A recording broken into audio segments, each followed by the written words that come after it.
Hello, boys and girls. Just in case you didn't know, we have Sirenscape running. In case you wanted some cool, dramatic background music. Hell yeah. Damn it. Oh, Hey, man. guys. Hope you are all well. Crickets from the peanut gallery out there. I'm hitting Sirenscape right It's now. all good. I'll forgive you. I know. We pick up tonight's session mid-travel after having a conversation with a woman from the werewolf den who inquired about perhaps some assistance and perhaps maybe a future ally.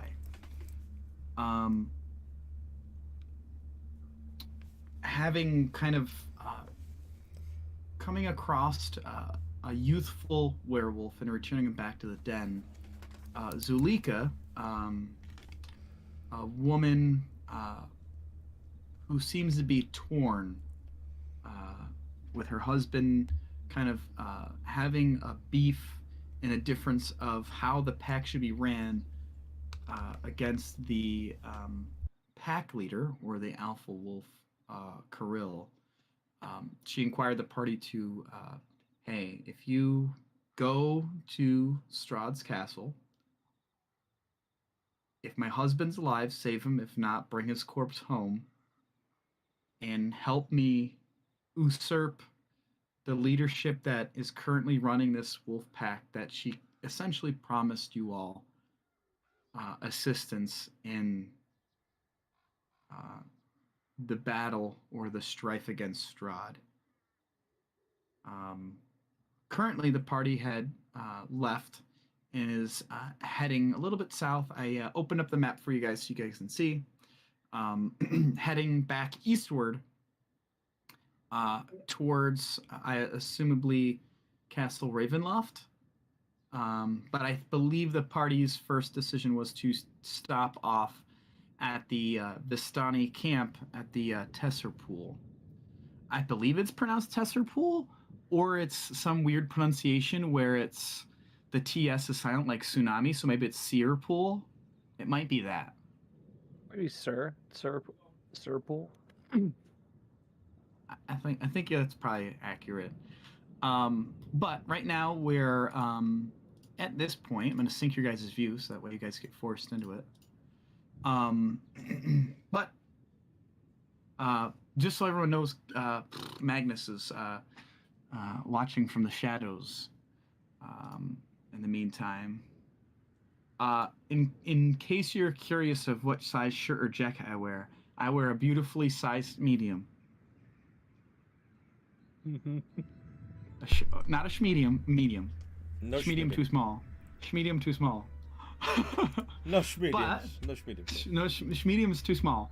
But the party is currently, you guys have made your way kind of on the western side of the bank of the Lake Baratok and have kind of come up and are currently like, there is a stone bridge that runs across what's known as the Raven River that kind of heads westward. You guys are kind of at that point there. What would you all like to do? I believe we were following.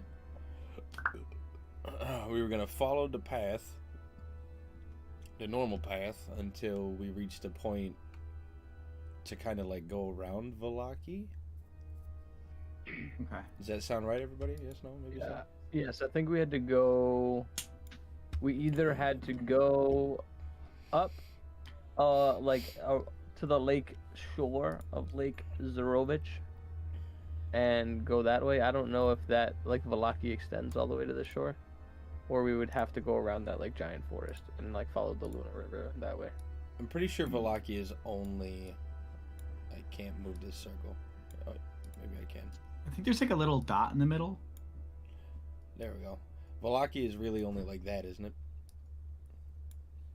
As Yeah. far as like the size of the. Yeah. Yeah, essentially. Yeah. Yeah, but I mean, like, does it extend all the way to the shore? Like, can we walk around without going into Valaki? Yes. Okay. Inquiring with Henry and also like some of the folks there, there's a longer size path that you have to go um, to make your way to that shore. It's maybe like a quarter mile outside that city, I guess, village, a town. Mm-hmm. I'm more of a town, not a city. The town's kind of like walled off. It's about a quarter mile, so like you probably could make that, or at least you believe it's possible. I say we go that way. Now, I guess my question is this. Can I set this? Let me see something. I'm gonna see if I can do this. Set grid. Can I make a proper grid for this or no? Ah, shit. I can. Let me try to do this. Let me see if this will work. Oh, let me do it again. Oh, Oh, no. no. Where? I'm trying, boys. Just not enough. I'm trying to see what the perfect angle is to. The way you set grids in Fantasy Grounds is so wonky. Oh man, I'm so close. Is there a way to adjust the? Oh, I can. Word? Word. Okay. Let me make it a little bit less hard to see through. Now we have a proper grid. Maybe I'll just put your guys' pogs on there so you guys can kind of see where your movement is. That's huge. Would you like that? I like that. Is that working? He likes it a lot. I do liking a lot. Okay. I don't see anything. I like a good pog. You don't see anything? I tried to share this map of Barovia with you. Is it freaking out on your end? I do see the map of Barovia. I don't see anything different with the map of Barovia though. I don't see any like tiles or. I lowered the opacity because the map kind of already has like a faint grid on it. Yeah. So I was like, I'll just like dim it down. Yeah, Rob, if you zoom in over the lake, you can, like, really zoom in, you can see the lines Tim put in there. Who am I missing? Oh, there you are. So we don't need thread. Threads. You shush, Rod. We need Rod. We'll be There you go. Thread makes it for the next 4 hours. You will make. Is that grid a little bit better? I get Oh, it. yeah, look at all the squares. Look at all the squares in the lake. Yeah, All the let's cubes. see.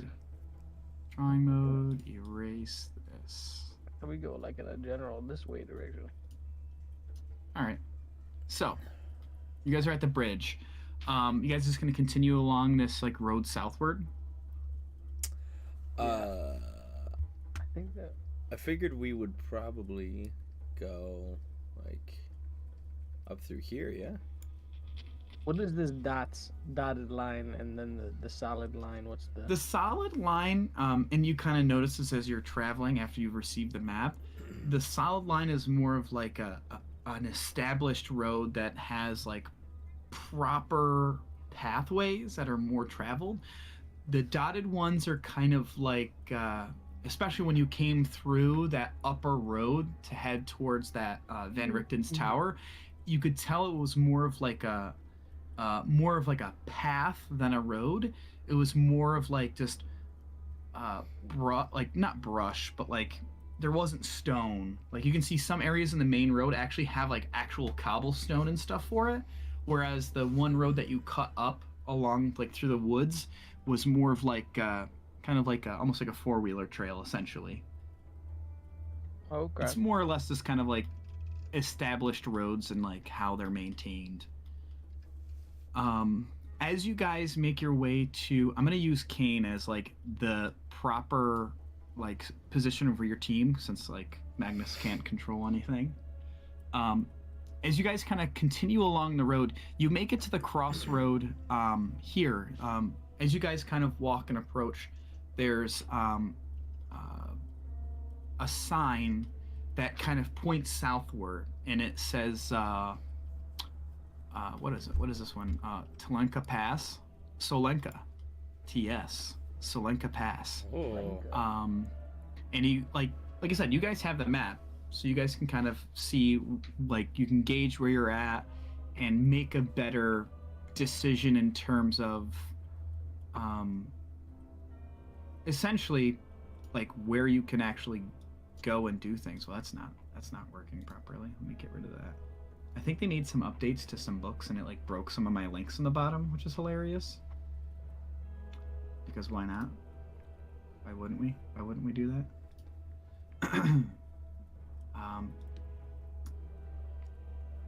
I believe you guys rested at the bridge, right? Didn't we have like a long rest there, or no? No. Oh yeah, because you have to. He mentioned like long resting while we were walking, but you have to be doing nothing for an hour. Short. Yeah. It was short rest. It was a short rest, yeah. It's probably right now. It's that overcast sky still. It's 3 p.m. ish. You'd guess it's like mid-afternoon. You gauge that you guys still have a decent amount of time left of daylight. Essentially because when you guys met Ren, that was early in the morning when Thrud and Adon came back with him. That was pretty darn early, and then you guys eventually made the decision to move towards the werewolf den. Mm-hmm. Mm-hmm. As far as I know, we haven't really like used anything. Some people are banged up, but not too horribly off. Oh shit! Yeah, you're right. I feel good about that. Oh my god! Yeah, 100%. Jesus. You guys just gonna continue traveling? Yeah, I say we continue on. I'll agree with Shriek about going like up and around the shore of Valaki, and then coming down like, so like going up this way, and then popping out over here. Okay. Yeah. Faux show. Does anyone else agree? Yeah, let's do it. Actually, how far is this from where we are to Valaki? Like, is this a day trip, or do we need to rest? Well, like, on the way. It's nice because this map has like a rough estimate of how long it would take, so you guys can like use your pogs to see. I mean, you guys would reference that on the map itself. 1, 2, 3, 4, 5, 6, 7, 8, 9, 10, 11, 12, 16, 17. I mean, 18, 19, 20. It would take you at least a few hours of foot travel to make it to at least that you estimate, like, to Valaki, at least the shore. I didn't realize there was a thing saying how big the squares were. That's why I was asking that. Oh yeah, in the bottom left corner. Yeah, which is neat. I love that it says 1 square equals that when they're not squares. That cracks me up. What the heck? 1 square. Yeah, I don't see an issue with doing this. All right. So you guys press on. Let's see. And you guys are sticking to the road, right? Up until Yes. up until we pass the bridge. Okay. The Oregon Trail style. All right. Sepsi. As you guys make, like I said, I'm going to use Kane as the marker for where you guys are at. You guys kind of make your way and you get to the point where you pass by the road you all took to head up to Van Richten's tower, and you can kind of see it. You can see there's still a tiny bit of smoke smoldering from where that original kind of wagon was, that explosion. Like, it's not like it's still on fire, but you can see it's still smoldering. Like, it was a pretty large explosion. You guys kind of like have a little bit of a shudder. It's wild to think that we've only been in Barovia for like a week and a half. Yeah.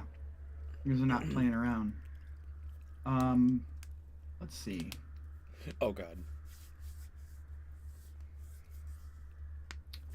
As you are walking, Shri, can you do me a favor and make a wisdom check for me as you guys are kind of walking, kind of like through this lower kind of woods area. Okay, thank you for that. But like I said, you guys kind of walk past and you see um, the Van Richten's tower, and you're like, okay, you guys seem to be throughout, especially you, kind of trying to figure out how long it would take, especially being one who's traveled a lot in the wilderness and planning things in terms of combat missions and making sure you're on a right timeline. It seems like, as far as what you can tell, at least the key on the map makes sense for at least distance, and you seem to be keeping a good pace. I would like Henry. Can you roll a d20 for me? He sure can. Straight d20. That's a 12. All right. You guys continue to push through the woods in this kind of familiar road. One thing you do notice is the wildlife seems to be more in line of like the more tame wildlife,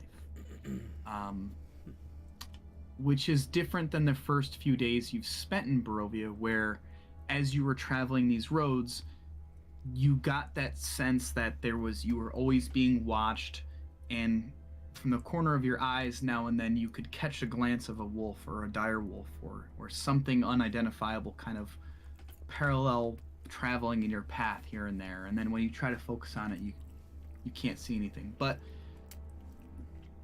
ever since leaving Vallaki, you really haven't had too much of that sense traveling the roads.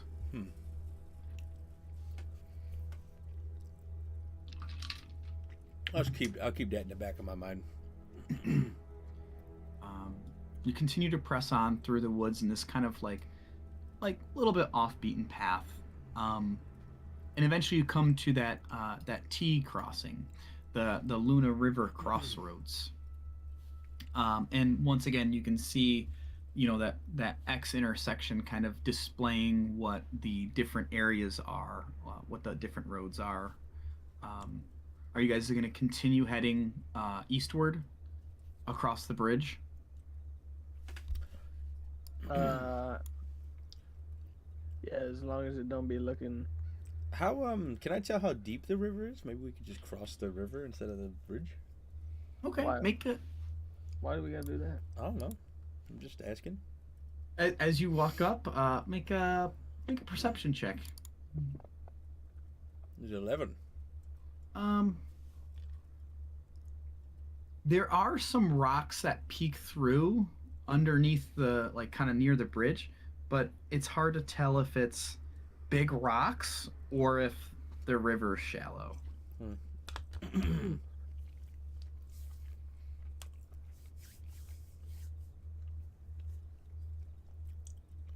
Okay. I don't know. You never know. They could be like watching the bridge because it's one of the only main ways like in here. We can take a look. Hey, DM, is there anybody watching the bridge? As you kind of come to approach, you can kind of see that the bridge seems relatively clear. It's similar to what you kind of encountered on the way out. And it's probably about a half mile from the bridge to get to Vallaki proper. So, you kind of look, and you guys have a decent sight line up before the road actually curves, and it seems like rather clear of any figures in sight. Yeah, I say we just cross it. All right. I'll go across first and kind of like scout out to make sure that assumption is correct. Okay. Thrud, can you roll a d20 for me? Oh god, I pass away. After about like an hour, you guys kind of make your way. Okay. As you kind of take point and kind of head up a little bit ahead, you make your way across the bridge, Henry, and you kind of look around. Make another perception check Copy that. as you're kind of approaching across the bridge. Ugh, 9. Yeah. I mean, it seems rather quiet. I mean, it's been eventless travel, which is it's a nice change of pace for the last like hour or so.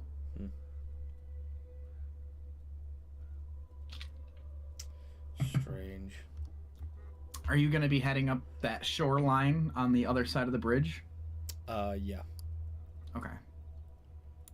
So you guys kind of curl around the bridge, and there's like a 20-foot drop. It's not like a drop. It's like a gradual kind of drop, kind of like a median and a highway, where you guys just kind of take your time. There's grass, and there's it's not too awfully steep, but as you get closer to the river's edge, you can feel it's kind of more squishy. The ground's definitely got that moisture to it, and the grass is, you would assume it'd be more lush and like greener, but it's still kind of like that dull kind of faded green. And as you kind of come across heading north and kind of curving around the shoreline, you can kind of see at the foot of this mountain, you can see there's this large lake. According to the map, you see it's Lake Zarovich. And the water is still. It's almost mirror-like. So as you're at this low angle looking across it, you can see it almost perfectly reflects the trees across the lake. And you can see there's also like these clouds that are kind of darker, that are closer to the northern mountain here in the valley, that, you know, kind of add that menacing feel of that northern area of Barovia. You can see Adon, make a perception check for me as you're kind of following the party as you guys are making your way across the shore. Okay, nice. Dirty 20. You can see out kind of like it's daytime still, and nestled out in the middle of the lake, you can kind of see there's a smaller boat, and you see like a lone figure in this boat seems to be just fishing like in the middle of the lake. And as you guys are approaching, you see there's maybe like three rowboats that are on the south shore that you're kind of coming up on, maybe like a quarter mile in front of you, that are just like pulled up along the shore.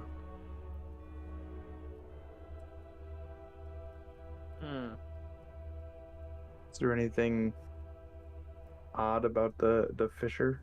Do they?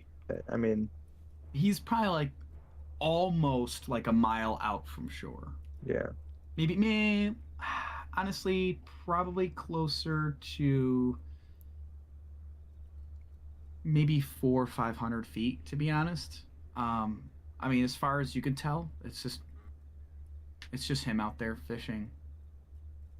On the shoreline, there's like I said, 3 rowboats that are kind of like pulled up that are ahead of you guys. And as you guys approach, you guys are kind of trying to take, understandably so, from when you guys had left. I presume you guys are kind of trying to see if there's anyone there. Oh yeah. I mean, the shore seems clear. I say we proceed.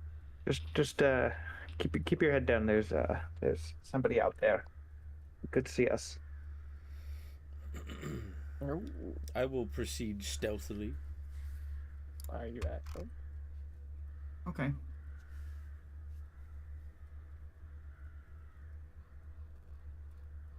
Okay. You guys are being sneaky. I I'd like to go through like the forest, like a distance that already can see him, but him being more towards like the Valaki side, to keep an eye on it. Can you say that again? Sorry. Like, so Thrud wants to go through like the patches of forest that were near. Okay. Within range of like the party being able to see him, but more on the like leaning towards like the Valaki side of it, so Yeah. keep an eye on it. Okay, for sure. If any of you are trying to be kind of a little bit more sneaky, if you guys want to kind of like take it slower and a little bit stealthier, feel free to roll stealth checks if the party's attempting to be slow. How stealthy can you be on like an open shore, right? I mean, Like, like, are we like army crawling across? I mean, like Crab walking? we're taking it slow and keeping it low. Like, there's, the forest edge or the woods here are kind of close to the shore. It's like if you guys were trying to like walk up more closely along that side, that's fine. Do it. I'm gonna hit you with this, and you're gonna regret saying that. Okay, hold on. Would you like me to roll one, Tim? Oh yeah, for sure. Rolling a stealth check.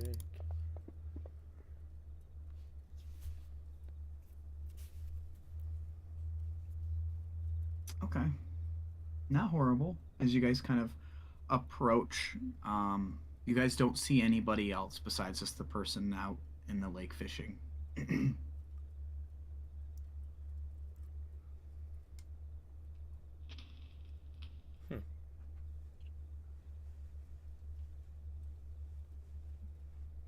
Okay.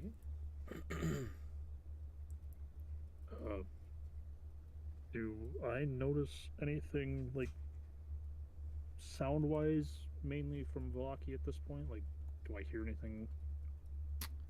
Nothing that would cause for concern.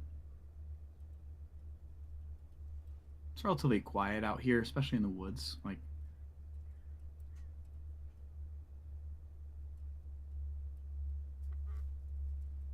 Okay. Okay.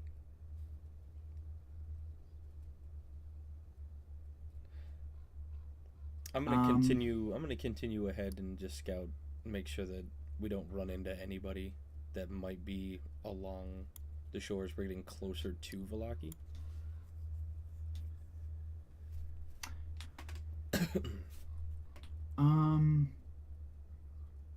Yeah, you kind of approach and you can see about as you kind of come to the edge of the woods, and you as well, Thrud, you're kind of keeping in line with Henry, who's like leading the party here. You don't really notice anybody that's on that main road coming up north, but there's that one person in the lake. Is it like, I don't think I can draw. I can't draw, but is it that person in the lake out where there's a thing on the map? Yes. And that's on the map? Yes. Well, that's just for like stylized. Okay, perception. okay. I was just checking. Are you like kind of interested in this boat, Adan? Well, if it was on the map, then I would definitely be interested. I was gonna I say know what he's you mean. Yeah. part of the geography. Yeah, like he lives out Amazing. there. It's just it's a statue. Why I don't you mean, I'm make definitely keeping an eye on it, but like, Okay. if it's that far off, I just making sure they're not looking as at you're us, kind calling of the cops. like I said, the lake is perfectly still. There's Mhm. like not even a ripple, which is odd. And as you're kind of following in pace and keeping up pace with the group, you kind of look out every now and then as you're walking, and you notice he tosses what appears to be like a burlap sack into the lake.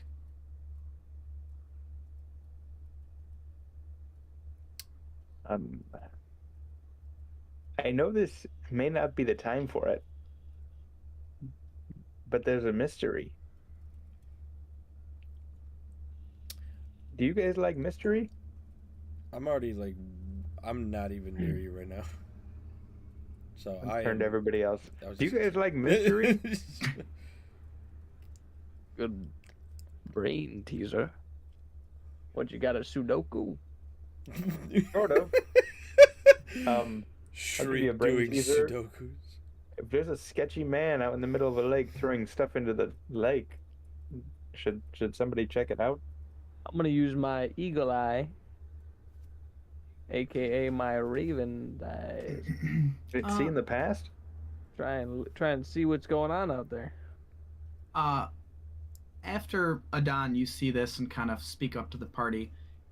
Shriek, you kind of hone in your eyes northward in the lake, and you can see he's just kind of standing over the edge of his boat, looking in the water. Not good. He's just looking. Yeah, He just looks like he's. there's like a slow ripple now across this still lake that's just slowly traveling, and then you see another ripple form from where the burlap sack that was dumped in there came. And then a moment passes and another ripple from the water.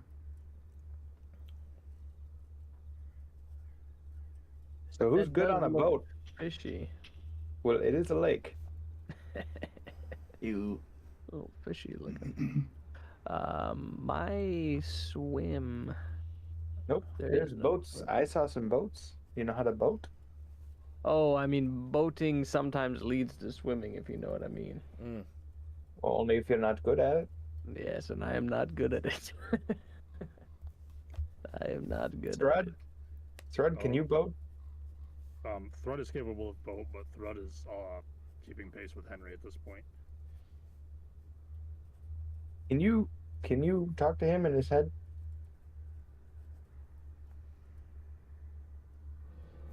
You guys aren't that far away from him. You guys are maybe.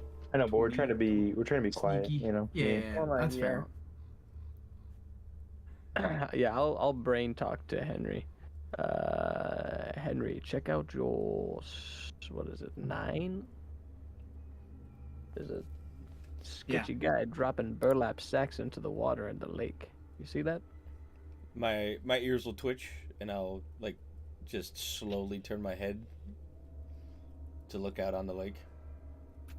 Make a perception check, Henry. Man, I'm just making all the perception checks tonight. Oh, dirty 20, thank you. Nice. You look and you focus from it, and you see a ripple kind of form near the edge of his boat, a little like maybe like a few feet away from his boat that kind of travels across the lake. And you could swear you see like a small hand lurch up out of the water. Oh, I don't like this. And then go back down. Can I reply? I think we went over this before. Can I reply to Shriek? via brain when he sends me something? I think you can brain me. I don't. Hold on. Let me look at the telepathic speech. Yes. You can form a an action. Okay. And you You understand can speak to each You- other. Oh yes. So I will say back in my head. I don't mean to alarm you, but I think I just saw a hand come out of the lake. A hand came out of the lake. You say? That's right.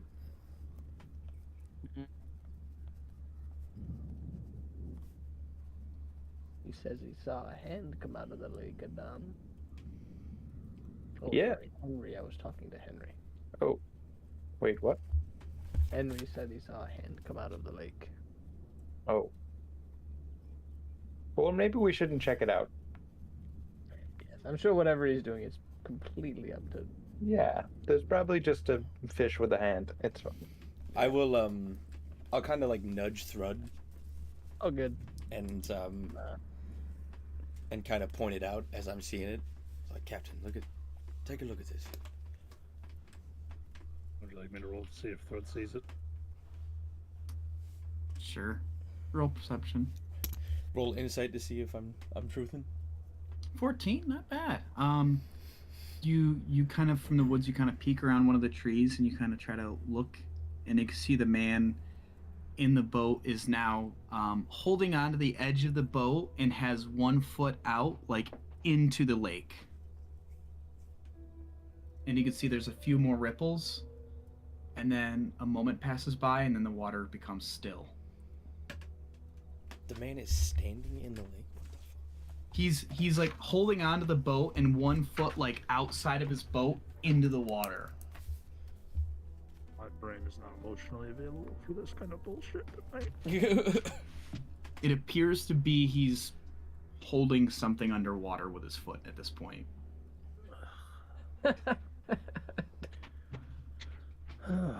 I mean, we could ask him what he's doing.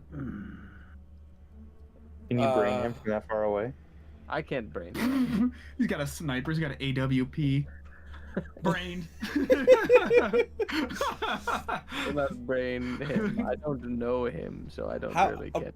Approximately how far away is this guy? 400 or 500 feet. 500. Wow. You're seeing him dump a body. I'd say you'd know him. Is he dumping a body though? We don't. I mean, know. a hand came up and he's. I mean, as you guys are in this conversation, you're noticing the lake is still at this point. Are we on the side that the boats are on, or are they on the? You guys are like Other side. right. I know you, Thrud, are right on the edge of the woods where there's still some trees, so you can kind of see down south to Valaki, which is barren of anybody, and there's like 3 rowboats that are at the shore, and there's no one else around but you guys. So looking at the map, are they on the side we're on, or are they on the other side? Oh, the rowboats? Yeah. Yeah, they're right here. Yep. If I move okay. Henry out of the way, Oh. there's a little rowboat over there. A Um, bowboat. A bobo badooba. at this point, seeing this and not really sure what the hell is going on, so I was just gonna kind of dart from the woods, and as he runs, he's just gonna grab Henry by the scruff of his neck, throw him into a boat, and just kind of yeet the boat into the water before jumping in himself.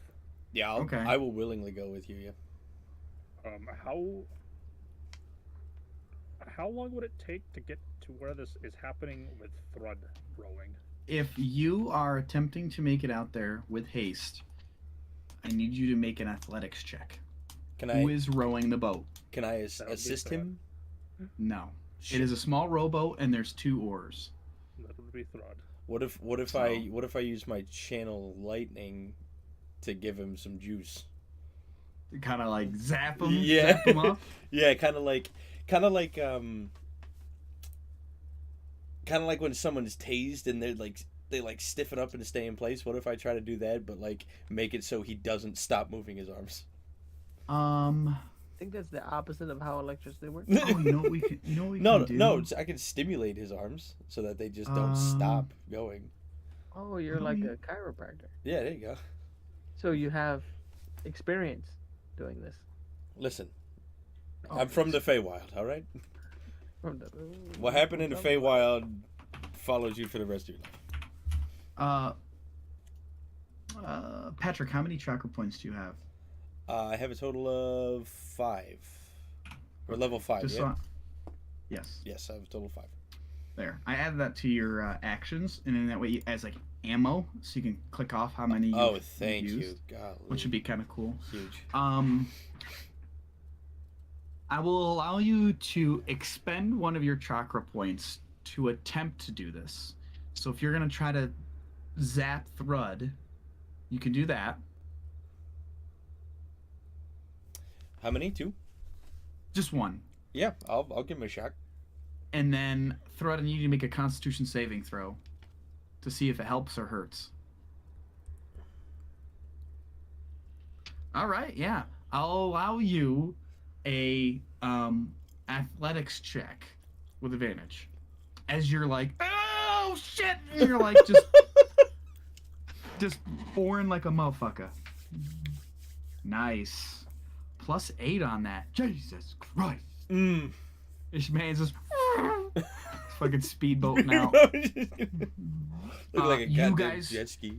As you're approaching Henry, you're at the front of the rowboat holding on, and that you're going decently fast enough where your ears are kind of flowing back, but your eyes are on the boat, and you can see that this man kind of comes back into his rowboat, like pulls his foot out of the water, and reaches down in the boat and pulls out his fishing pole.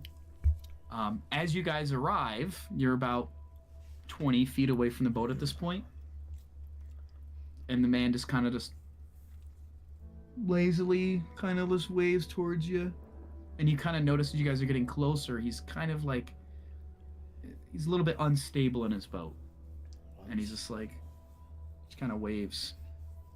Oh, something's not right. For sure.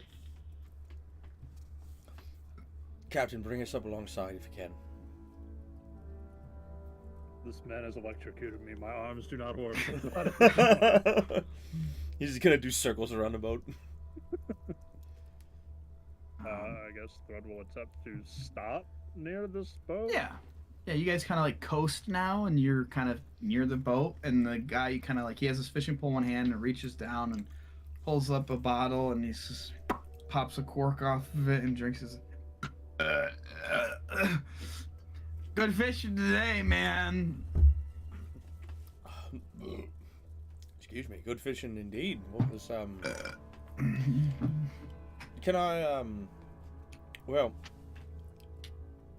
we were passing by and we happened to look across the lake here, and it looked like something a little strange was going on. Yeah, there's no fish biting. Well, we saw you toss a sack into the lake. Can you tell us what that was? Just some garbage. Fresh. Don't tell nobody. Not like there's a mayor to care anyways.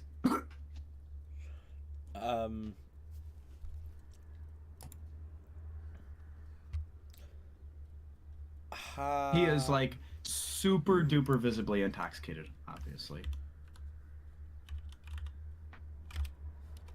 Is it to whisper to the DM? Is it just it's /W?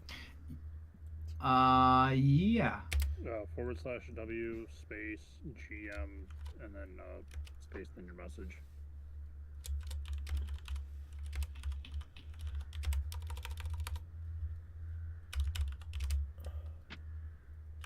Thread, what are you doing in this instant? Are you just like hanging out in the boat? Rod would like to kind of like peer over the side. Is he able to see anything like in the vicinity of where this guy was at? In the water, like looking down in? So make a perception check as you're kind of looking around in the water. Oh, that's your 20. Oh, wow. You notice as you kind of look to the right side of your boat, nothing's there, but then you kind of look over to the left side as Henry's kind of having this conversation. You notice there's like a darker, like kind of roundish shadow that's maybe like a foot or two underneath the water. It's like, I don't know, maybe like 3 foot across. If it's only that far down, Thro's gonna like attempt to reach out to kind of grab it before it gets any further down. What are you doing? Do you want some garbage? As you reach down and grab it, the man kind of like looks at you, Henry's like, "You bunny rabbit?" Something like that. Must be some good ale I got, but I want to let you know something that's pretty cool. Did you know that the Vistani are very lucky? They bring good luck. Did you know this?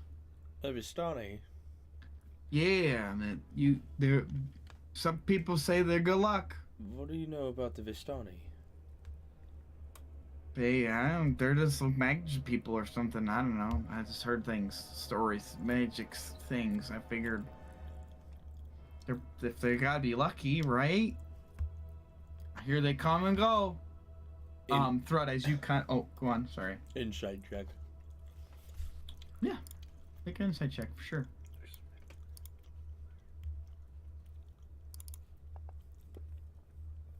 10. I mean, like,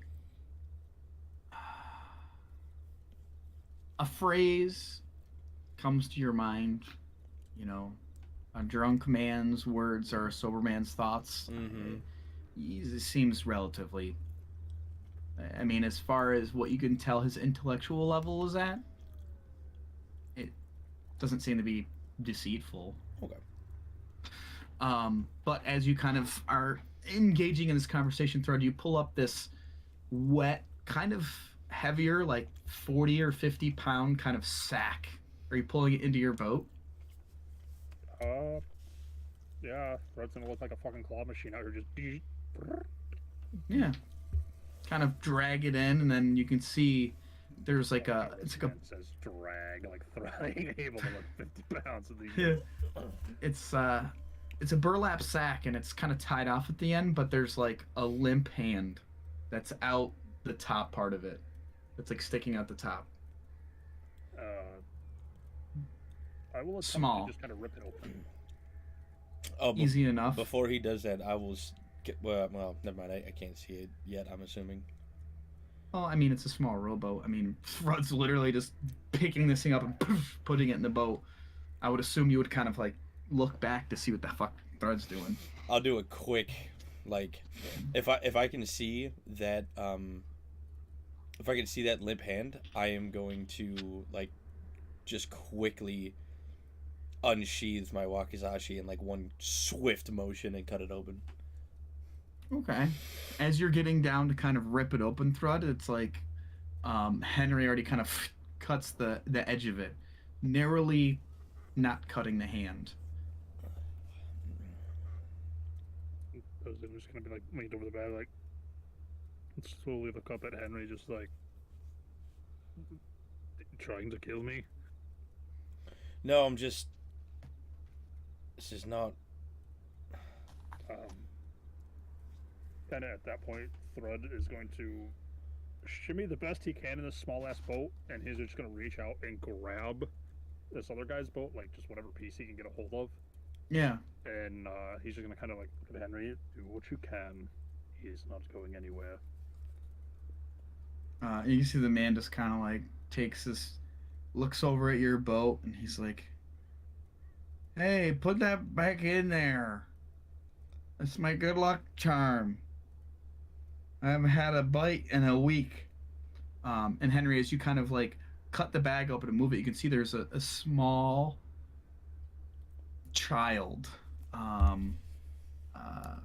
alabaster white skin and kind of almost raven black hair, a small girl.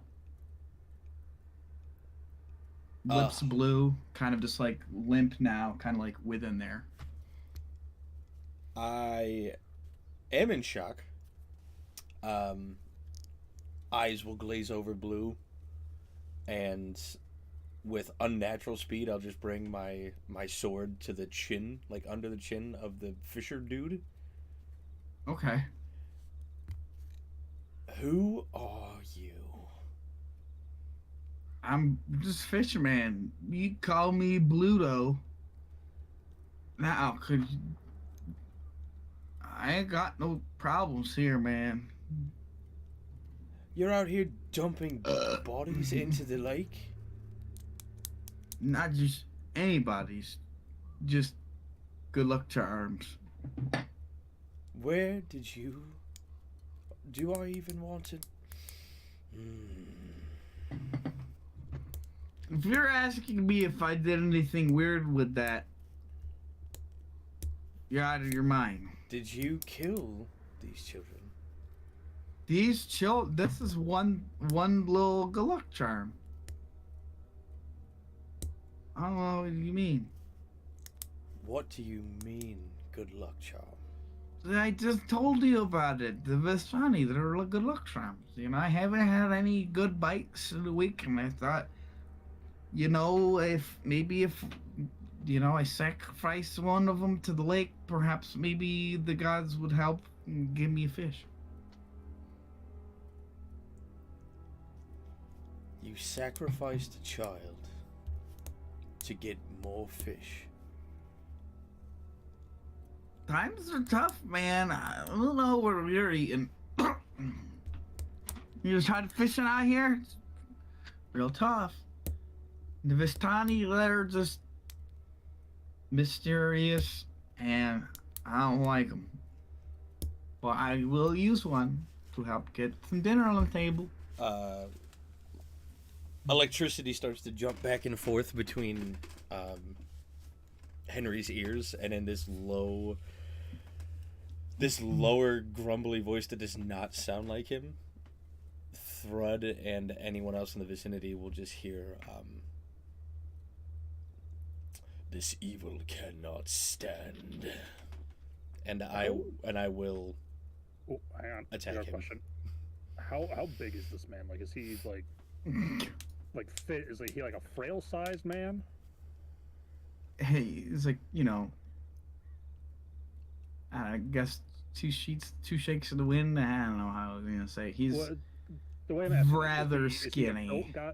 Okay, Too- so he's no. more like The a wind. thin man. Yeah, that's the one. Um, Yeah, I mean, you could tell he's been trying to feed himself and living off just fishing. And you're like, okay, I guess that checks out. He's been having a rough time the last week or so fishing out here. Well, kind of you won't have to worry about it anymore because I'm attacking him with my sword. Before Henry even has a chance to react, or as he goes to swing, Thread's gonna just rip this boat back, and with speed like Henry hasn't even seen from Thread, he's just gonna grab this man's neck and just snap. I would say you both can make dexterity checks. Okay. Natural 20.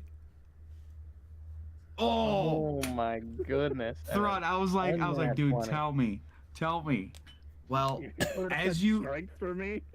as you go to reach Thrud, you go to grab something, but your hand passes through the neck.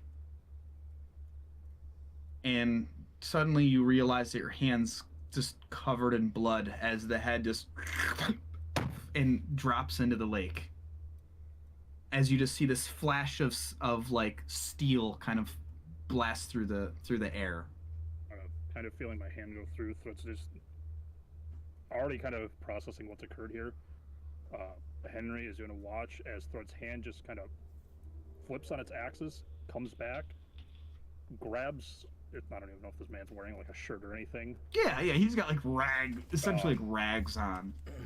Henry's going to just watch as, like I said, Thread's hand kind of snaps the opposite direction, turns back around, grabs the shirt, and just veins pop out of just Thread's arm as he just whoosh the rest of this body just out of the boat. Make a Thrud, make a wisdom saving throw. I'm gonna look over at it, Don. That was a 20. Like, what the hell? From the shore, Kane, Adon, and Shriek, you're kind of seeing what's going out there. You just see Thrud grab a head, and it looks like he essentially just popped his head off as Thrud grabs, and the head just and then drops into the lake. From your guys' perspective, and you don't know what's going on. They just went out and just fucking murked this dude. But Thrud, you get the veins pumping and your vision goes red for a few moments. Henry, as you kind of pull your sword back and you pull through, you see Thrud kind of grab the neck, and in the left side of your eye you notice from underneath the armor of Thrud's arm, scales start to creep and kind of peek through his kind of grayish skin.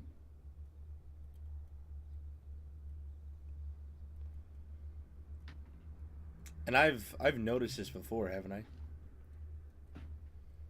Yes. I believe Believe you were so. the only one to have noticed.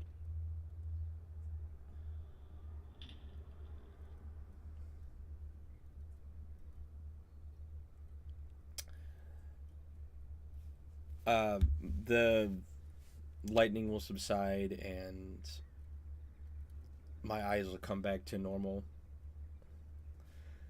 And I'll just kind of flick my blade off into the water, resheath it, and I will just sit back down into the boat.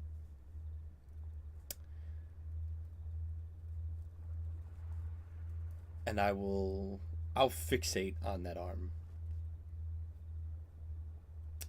And I will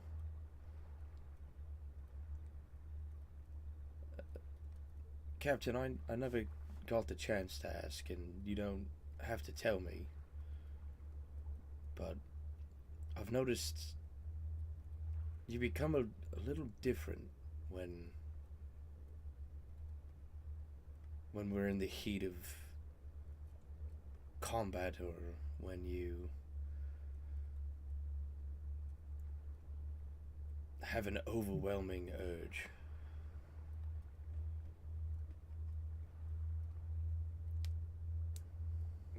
Frodo's gonna kind of turn to look at him, and Henry will notice that his eyes aren't typically what he sees. They're more of a like a snake eye appearance, Mm-hmm. and because I don't know if we.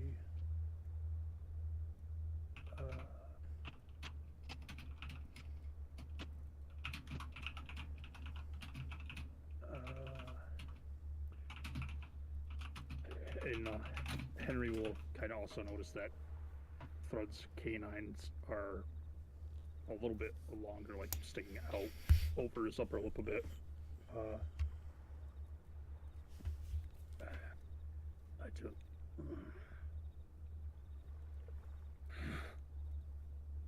don't know how to explain this, Henry.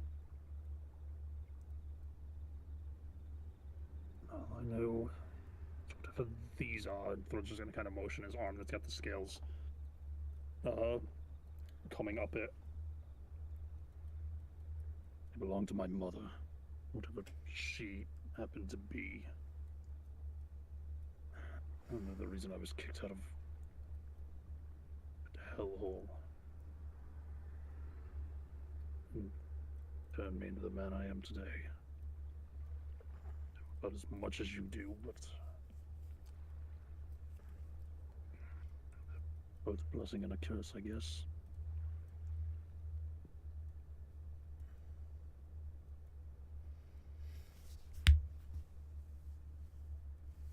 Your mother was...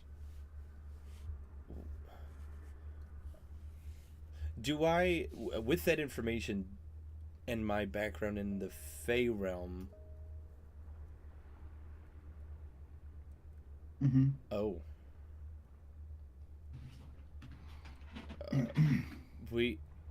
Captain, we need to save this for another time. We need to get to shore immediately.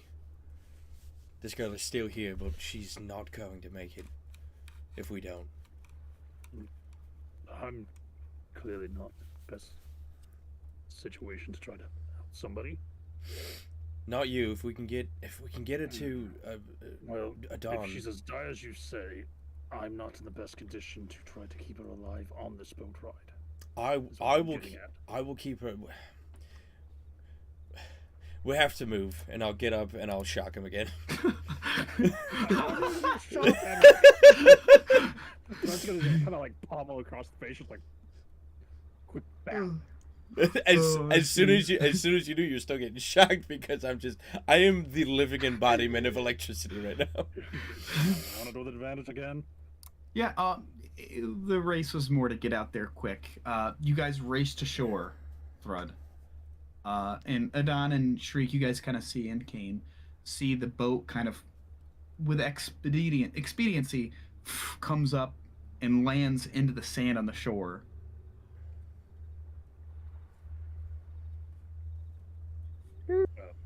As we kind of hit shore, Thrud, not even really caring if what is visible is still visible on him, is just going to grab whatever purchase he can on this bag. I don't know how bad Henry cut it.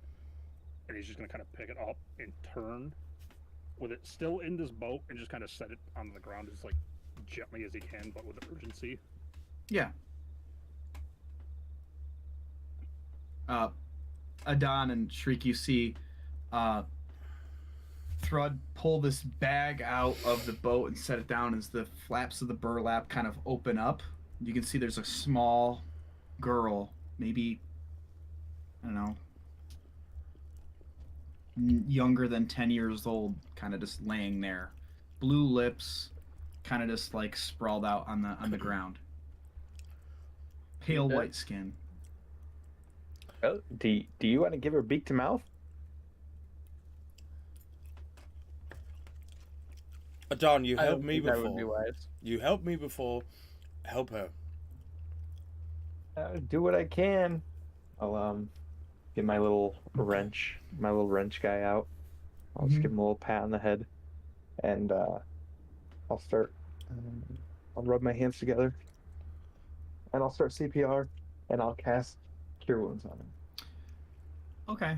Uh, in addition to that, make a medicine check, Sure. please. Okay, pretty good. You kind of take your wrench in one hand, set your other hand down on her, and you see the kind of that purplish bluish color from her lips start to fade and kind of uh, you can see the blood kind of returns, and while her skin's still kind of paler, you see she kind of and she starts to spit up water, and she's kind of like is a little bit groggy, and she's like uh, Good morning. I'll turn to the two that just came back. Did we get the rest of the loot? He had more bags. It wasn't just one. it was just one that you seen throw out. Oh, okay. It was It just the sounded one. like. Sorry, I had my glasses on wrong. Goggles. Goggles. And that Sorry. double vision. Yeah. Well, what is it? It's a child. Shut up, move. Oh, And see, for me, I can't really tell the difference. It's kind of hard. I'll We kind of we like. come out and we look like this. 3 feet tall. That's about it. Oh That's all my- you get. Jesus. I'll just like roll her on her side, and kind of like pat her Mhm. back to try to get the rest of the water out. Okay. She kind of just coughs some more, and she's just kind of shaking. She's like, "Where am I?" I will how should I do this? I'll kind of just like You're in hell. That's what he's trying to tell you. Jesus. Oh, I know that. I'll just try to like comfort her and make sure that she knows that she's safe. It's all right. You're safe now. Okay. I want to go home Where do you live? at the camp With the just outside of Valaki. Vistani? Yeah. All right. We're actually headed there right now, so we will absolutely make sure you make it safe. My father, Luvash, he'll give you money. Just please don't hurt me. We don't want money. Excuse me? We're just glad to. You can speak for yourself. I'm wouldn't like- gonna elbow you. Animals don't need money, but Jack us money. humanoids do. What was the name? What was the father's name? Luvash. Luvash. Luvash. What's your name? My name is Henry. Look at that kitty. Where did Kitty at? You missed it. Oh. Some kitty action. And what's your name? My name's Arabelle.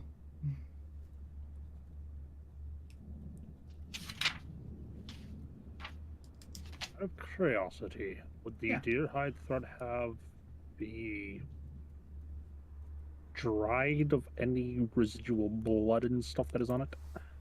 I mean, it would have to take some time to properly create Okay. something. I know where you're going with it. To create Uh, something like that. Well, no, I don't think you fully think of where I was going to go with it. Oh, okay. The first section of it is, I know I have 2 square foot. Would there be a section of like the actual fur itself that wasn't like super dirty with like anything wet? Eh. I mean, like, Like, could I find a section that was away from the initial like wound area, just to make like a small shawl I can lay across her to kind of help her warm a little? I mean, like, it's gonna be nasty because it hasn't been really properly dried out. But you could try to use it like that. Like that's like the fur itself isn't like really dirty per se. It's just the underside of it's. The other side of it's probably gonna still be a little bit. Yeah, Needs a little so bit more prep, but you could do that. Just wrap her up in like a flesh cocoon. Sure. why not? Somebody in this party's got a flesh pouch. I was just gonna say, Hey. Shrink, let me borrow your flesh pouch. Oh, okay. Yeah, This is not a Fred will communal flesh pouch. This is Kind of. it is now. grab the deer hide and kind of wrap it around her Okay. to kind of help warm her. Okay. She's still kind of like just arms crossed, just kind of knees up, just kind of shivering a bit, and you can see like she's got like a relatively what you would consider like a fancy dress on, kind of like a spring dress or summer dress, but you know she's got no shoes on. She's really, really, really cold to the touch, and you kind of wrap her up thread. She's just like, thank you. She kind of like pulls away from you a little bit, just kind of just out of natural reaction. Yeah, kind of wrapping her up the minute he does, so it's gonna kind of back away and turn around himself just in case any of his residual effects are still visible. You kind of just do a double check, like try to take a glance. You can see that it's kind of your arms just kind of back to your normal skin at this point. I guess I never asked, when this occurs, does Thread feel, especially like his teeth, does he feel like them grow?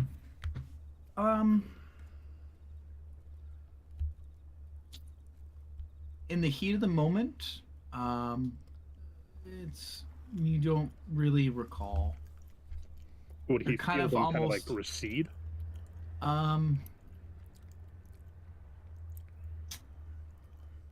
You didn't notice much of that. Just for future reference, that way I know. Yeah. Okay.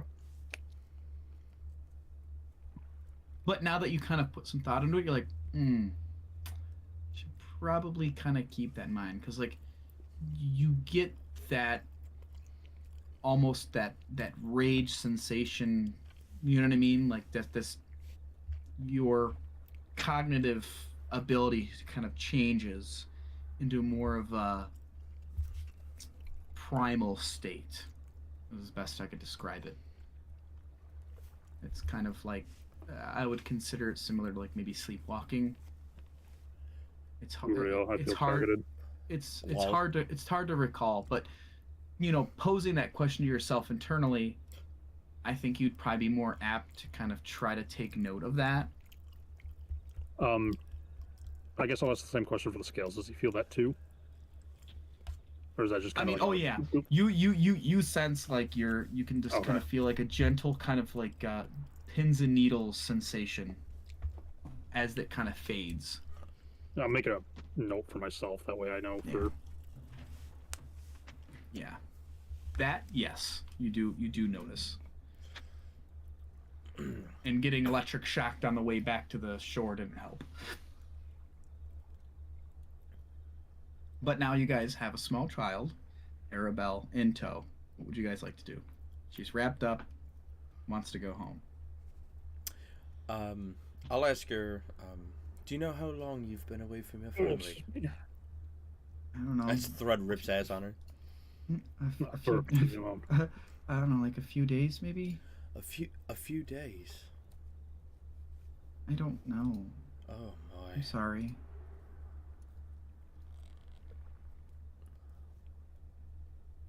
No, don't be sorry. Don't.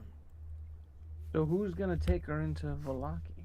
We're not taking her into Valaki. She's with the Vistani. You guys are With the- essentially like up here on the map. I don't know if you can kind of see that Yeah. on the north part. And she does say like there's a camp to the southwest of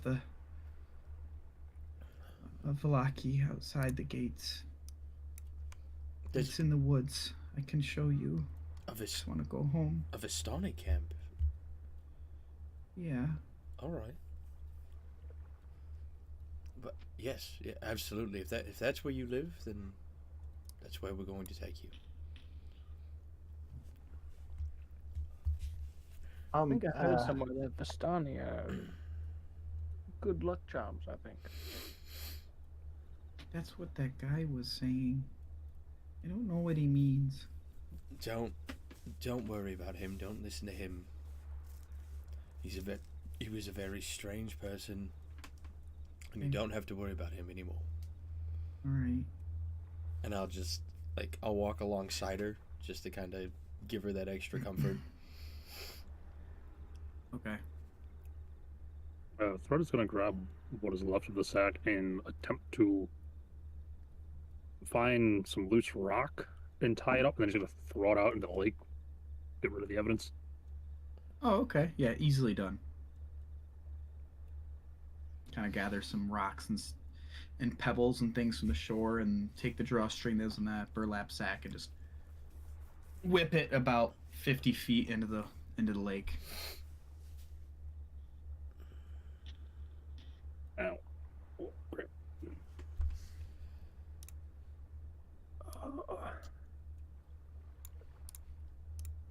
I guess the only thing to do now is get out of here and us get away from Valaki.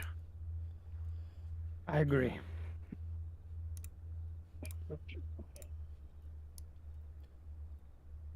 Where are you guys headed? You guys are kind of like at the shore where like the south road, and you can kind of see maybe quarter mile away. You can see like that wooden kind of wall that's built, and there's nobody on this road at the moment.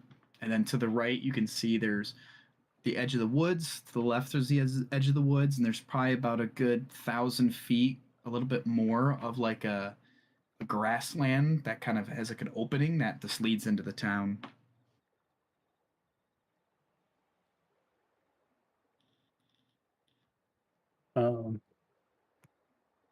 It's probably best if we continue to try to be a little sneaky. Well, Henry, you got the girl.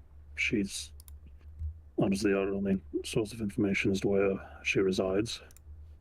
I'll hang back and make my way through the woods. I'll keep an eye on you guys just in case anything occurs. Right. It's it's getting close to like 5-6 o'clock at the moment. So the sun's not the light's fading. It's not fading super fast yet, but you guys can have that. You get that sense that nightfall is coming. If you guys are trying to be sneaky as you approach along the side here, I assume you're going in this direction. You're referencing this map. Yes. Yeah.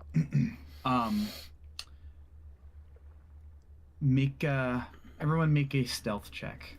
Copy. Oh, my best checks. Well, Thread has fucking knocked all the trees down in this entire plane of existence. Don has assisted me in doing it. Oh my god. Okay. Let me roll for Kane. Thread has tripped over a Don. Come on, Kane. Abilities, skills. Here we go.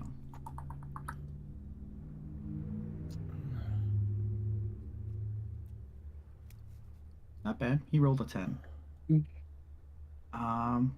Okay. I mean, you guys are keeping your eyes out, and while there's not a ton going on, and there's not a lot of movement, you guys are kind of sticking pretty close to the woods. Mm-hmm. Even though like the trees are giving you more shadows as the sunlight kind of starts to kind of fade.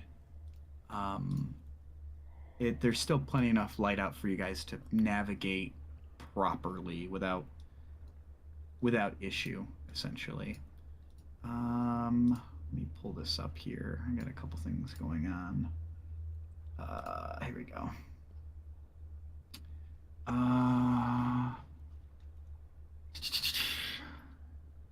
What we can do is we'll take like a quick, like 15 or so minute break, or maybe 15-20 minute break. We'll come back at 8:10. Okay. Give you guys a chance to maybe get a snack or grab a drink, go to the bathroom, and we can kind of continue to your way through the woods on the outskirts of Valaki. Sound good? Sounds good to me. Absolutely. Let's hit it. For all watching, we will be back at 10 after 8. We'll see you shortly.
Oh Sorry, my. just wanted to make sure you guys were awake. Oh my god. No, I'm not. You just killed everybody that's watching.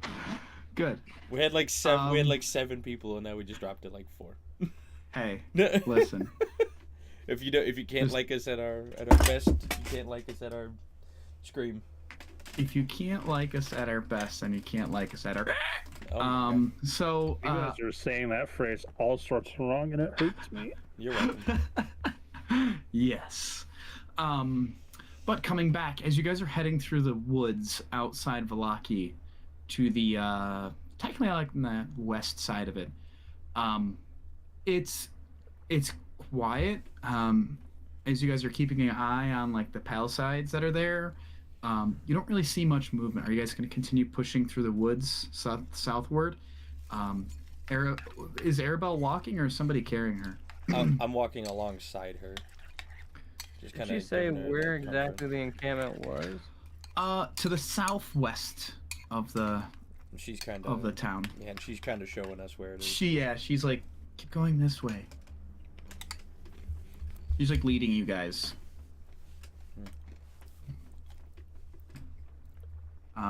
But she's walking very slow because her legs are frozen. And she's got like a deer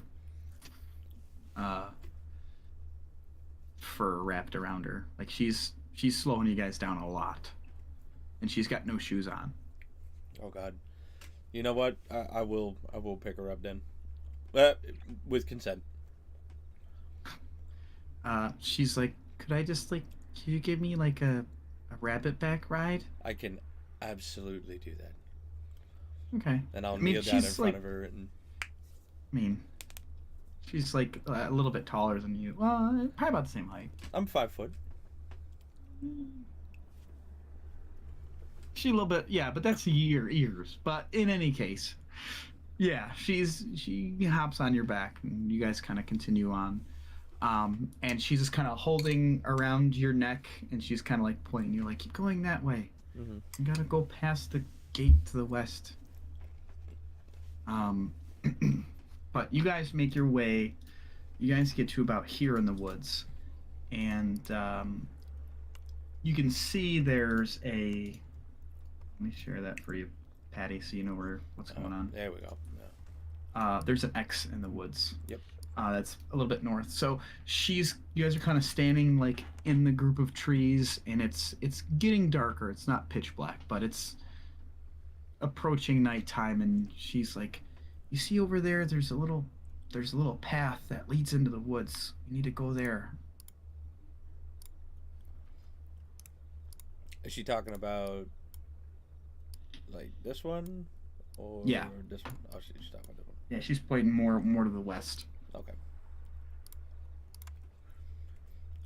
All right. Well, we have a little bit of open ground to cover here. Do I see anybody like? Do I see any sort of like guards patrolling, or just people in general? You can see a few townsfolk. Why don't you make a perception check to see if you can kind of spot any guards that are kind of roaming around the outskirts? Reserve 16. You're looking as you guys kind of move more through the woods to kind of scoot your way farther westward to get probably assumedly she kind of points like, hey, let's keep heading that way to get away from the gates. You can see there's like a guard at the gate, but no one that's like patrolling the roads. All right. If we wait till they clear out and we hustle across, we should be unseen. I'll look back Okay. at everybody. Sound good? Just from the woods. Absolutely. You'll just hear. This throat is still picking bark out of his teeth from falling earlier. As you guys continue, you guys kind of wait a moment and then you make your way southward and meet up to the old Svalich Road. And like I said, there's a few what you would consider like commoners that live on the outskirts here in these smaller houses that they don't really pay you guys any mind as you walk through. Like they notice you, but they don't care. They're not bothered. She's like, let's just go right in there. I promise it's okay. All right. Um, let's see. Who's got the best passive perception? Good question. Oh, you know, I got a I'm always on the 15. lookout. I have a. Okay. Yeah, 15, buddy. You got a 15, buddy. Adon's got the best. He's got 16. I'm sitting at 12. Why don't Shriek and Adon? So you guys are kind of behind and Hawkeyeing out, and Thread, you're kind of pulling some shit out of your teeth and kind of just generally keeping an eye out. Why don't you guys make a perception check for me? Just those two are threat included now. Just those two. Okay. Jesus Christ. Oh, Double crap. nat ones. I love it. Okay. I mean, like, you guys are like crossing this field, and the road kind of, you've already come through here, and like I said, there's people that are going about their life right now in these houses that are outside the gates that just don't give a shit about what you guys are doing. They don't care. Oh my god. That's incredible. Oh my. Me and Adon are just completely oblivious to the whole world. It's like that one meme with that kid who's like, "Who are you?" Who's just like looking around in the sky. It's like you guys. But you guys make your way through. You get to the edge of the southern woods, and you know, it's like I said. Once again, you've been traveling through the wooded area, and there's not been a whole lot of movement of the predators that you've encountered before. It's rather quiet and almost to the point to say peaceful in your travels. You make your way, and Arabelle just kind of has a bit more of a warmer smile on her face that you kind of look back to kind of check on her here and there, Henry. And she's kind of got a little smile, and she's kind of pointing. She's like, if we follow this road, it'll go right to where my house is, where we live. Well, then let's head on. Okay. So you guys. Oh, bless you. Blessed. I'm dying over here. Blessed be. Blessed be. Put you guys. Henry, you're leading. We'll put Adon and Shriek up in here too. So, as you guys approach this kind of dirt pathway, Where the hell you put it? kind of on a different map. Oh. This dirt pathway opens up. As you kind of come out of the woods, you can see that the woods part to reveal an expansive clearing. It's a small grass-covered hill with low houses that are actually built into the sides. Not quite unlike hobbit holes. I was just going to say, we've entered the Shire. Similar. The fog, like I said, is a constant trait of Barovia, and the fog itself kind of obscures the details, but you can see just from 40, 50 feet out, that like 100 feet out, the buildings feature elegantly carved woodwork and have decorative lanterns hanging from their sculptured eaves. And you can see this hill, atop the hill, that kind of rises above the fog, is a ring of barrel-topped wagons that surround a large tent with a column of smoke that's pouring through a hole in the top. The tent is brightly lit from within, and even at a distance, you can smell the odors of wine and horses that emanate from the central area. Excuse me. And you can see Arabelle just kind of like squeezes you a little bit tighter. Henry, she's like, up there, we gotta go up to the tent. I'm hustling. Okay. So, as you guys kind of do the hustle, let me do this. Oh no, I lost it. It's all good, I got you. Oh no, I got it. Never mind. Where are we? There you go. You guys can see properly now. Holy shit. I'll unlock your pogs. Good God. But you're on this road that kind of leads up. Shriek got the idea. I didn't think you guys could hear me doing that. Freaking. I just love the physics. Are you just Lord have mercy. heading up? Yeah. I'm moving right along, going where she's Okay. pointing me. Following it. All right. And you can see that as you kind of approach outside these houses, that are kind of surrounded. And if you look at the bottom of the map, you can see kind of like a side view of what it looks like. If you move your dude down there, you can kind of take a look at the very bottom of this map. Mm-hmm. You can get a kind of a visual of what. Whoa! It gets a visual of kind of like what the visual is. She kind of points you guys up in a direction, lead up this kind of a little slightly spiraling road up to like a main tent, and Crap. she just kind of leads you into the tent. And outside the tent, piled outside the wagon, these different wagons out here, are several empty casks of wine.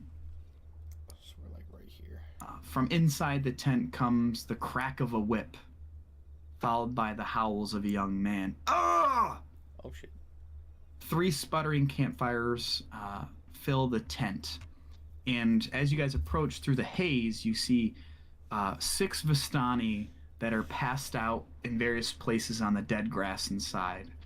And there's a barely conscious and shirtless teenager that hugs a central pole, and his wrists are bound with a rope, and his back is streaked with blood. An older, larger man that you can see in studded leather armor lashes the young man with a horsewhip, causing him to scream again. Ugh! Standing in the bigger man's shadow is a third man, also clad in studded leather. Easy, brother, he says. I think Alexei has learned his lesson. You guys are outside the tent right now. That doesn't sound good. Alexei. Don't we know that name? I don't think so. Look back. Well, Alexei's kind of keeps an eye on me from now and then when my dad's busy. Arabelle kind of chimes in as you guys are talking. Mm.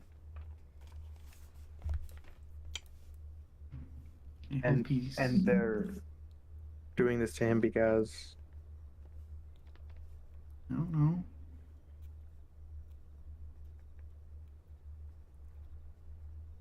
okay. Oh, probably because he lost you. I hope it's not my fault he's getting hurt. Well, only one way to find out, huh? Adon, you're terrible with children. Kind of. Children? Oh, right. Thread is going to attempt to take the deer hide off of her, and he's just gonna kind of like keep his head back a little bit, just kind of like whisper, "I think it would be a bit better if you weren't adorned in this, my child." Okay. He's gonna kind of take a minute, and he's gonna sit down and kind of. Oh my God! And then just runs towards the opening in the tent towards you guys. I'll let Annabelle or Arabelle down. She Annabelle. Annabelle. She hops down and just runs over and jumps up into this man's arms, and then he just kind of like cradles her head and just gives her a big hug and just kind of kneels down and just kind of hugs her for a moment, and then his eyes kind of go to you all, and he's just like kind of just gives that questioning look, and he's like, "Sweetheart, go warm up by the fire.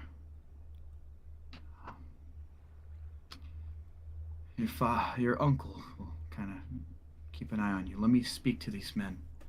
And she goes, "Okay." and then she kind of looks over towards Alexei, who's like still in the middle of the tent pole, like kind of tied up, just like blood kind of dripping down his back from the lash wounds, and she kind of like hangs her head and kind of walks over to the other man. Um, this kind of bulkier guy just kind of looks at you all, kind of kind of a full beard, not super long, kind of maybe medium length hair, kind of like dangles kind of a bit wildly. And while his face is kind of that stern look, he has more of a relieved look on his face, but he's kind of eyeing you both, or eyeing you all. And he's like, so, mind explaining to me why you had my daughter? I've had my men out for the last day looking for her. Well, we came across a strange man in a fishing boat right outside of Valaki. We noticed something strange as we were walking by, and it was a good thing that we went out, because apparently he thought that she was some sort of good luck charm to bring more fish to the lake. So he had tied her, or he had put her in a burlap bag, tied it up, and threw it into the water.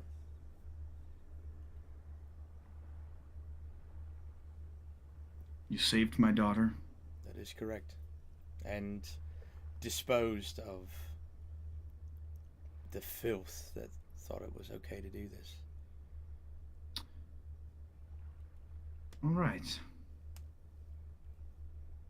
Well, and his just a smile just grows on his face. He's like, "Come on in, warm up. This is the best news. I've had the Dusk Elves out looking for her for the last day.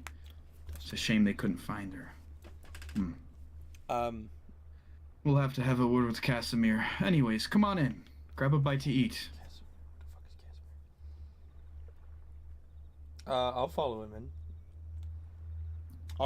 I'm Henry, by the way.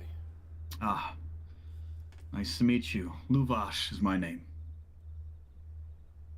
That's my brother. His name's Aragol. And that poor sack of shit over there, that's Alexei. He decided to party a little bit too hard and let my little Arabelle disappear into the night. I'm sure he's learned his lesson. And he kind of, as he leads you in, he kind of unties Alexei and just kind of gives him a little, like, a pretty firm pat on the back, and he's like, "Count your blessings." And then Alexei just doesn't make any eye contact, looks down at the ground, and kind of stumbles out of this main tent.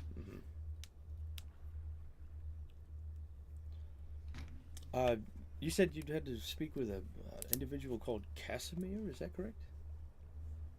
This is Luvash, just so you guys know kind of what he looks like. Jesus Christ. Yeah. The other guy, a bit longer hair, more of a goatee build, who you presume, obviously, just from the conversations, Aragal, is Luvash's brother. And he's over there kind of kneeling, kind of crisscross applesauce next to the fire with Arabelle. Luvash kind of just side eyes. He's eavesdropping, were you? Casimir is the man who he's the leader of the Dusk Elves, or at least what's left of them. He lives in one of the houses on the side of the hill to the south of here. Him and his men were out looking for my daughter. Right. It's a shame they couldn't find her, but doesn't matter right now. I very much so wish to repay you. We actually just got a caravan in from the Tesserpool encampment from Madame Eva a few days back. Madame Eva, you know, we've we've encountered Madame Eva. Oh, so you already know. Yeah, we're quite versed. She gave us a tarot card reading and everything. Hmm. We were actually on our way back to the Tessapool Vistani camp when we came across everything. Well, it seems like fate has allowed you to assist me. And like I said, I'd very much like to repay you for your guys' kindness. Um, I hope you know Well, that's not why we did this. does not matter either way. I think it's only wise. You've saved my daughter's life and brought her back to me, so. We will eat. It's getting kind of late. If you're still en route to the Madame Eva's camp, perhaps you can get some shut-eye in here, and then you can head out in the morning. What do you say? That sounds perfect. And I'll look back to everyone else that stayed silent through everything. Yeah. Is that Hey, all I'm right? just dealing with deer fur. Oh, that's Yeah. that makes It's that true. makes sense. Does that sound all right for everyone else? Yeah. Sounds good to me. Why do people think that Vistani are good luck charms? Huh. Look at me. I have, and he's got leather armor on, but it's very, very fine. Even the tent is high quality, made of really good materials. You can see the 3 campfires that are within this tent have like rotisserie food. You can't make out like what kind of meat or what animal it is. You assume some sort of either larger bird or something along those lines. But like they're very well off. He just kind of like does one of those things where he kind of like looks around and he's like, well, a lot of the regular folks here in the valley believe that just because we don't have to play by Lord Strahd's rules. We just help him out. So I think it's more jealousy. And people are unwise to cross the Vistana.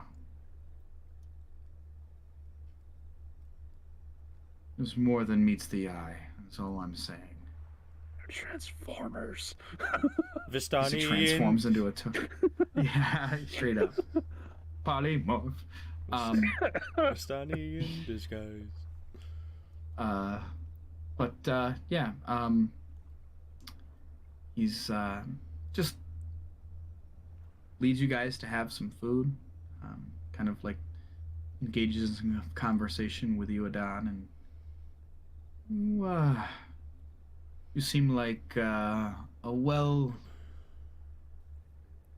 well-educated man. Is this true? I like to think so. You keep fiddling with that thing in your hands. What is it? My right hand or my left hand? Oh, gross. You don't want to know what's in my left hand. Not the flesh sack. Straight checks pockets. Huh? This is my little bone. Pout. It's this, and I'll hold up whatever's in my hand. What is it? I assume you're talking about my wrench. Whatever. I mean, you always talk about tinkering with things Oh, yeah. and fiddling with things. It's just... Well, I'm working on.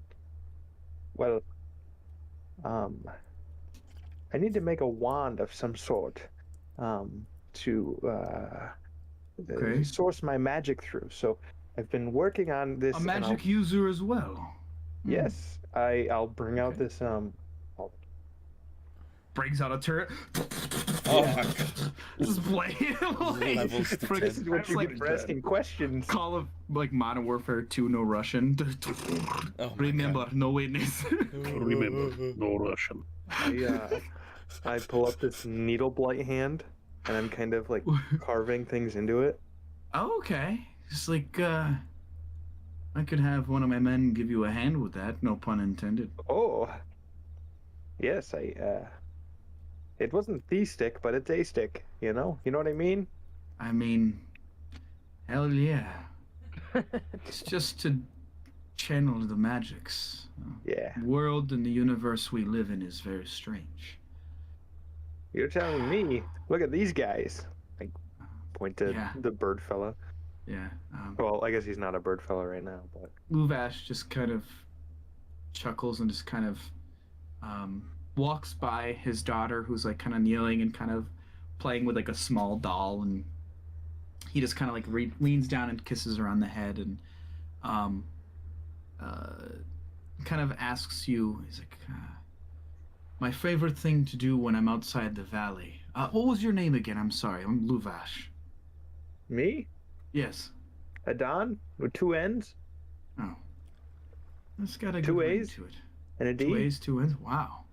Yeah. All right. Well, it's good you have a D still. Yes. Or else Not it'd like just this be sucker. on. Ew.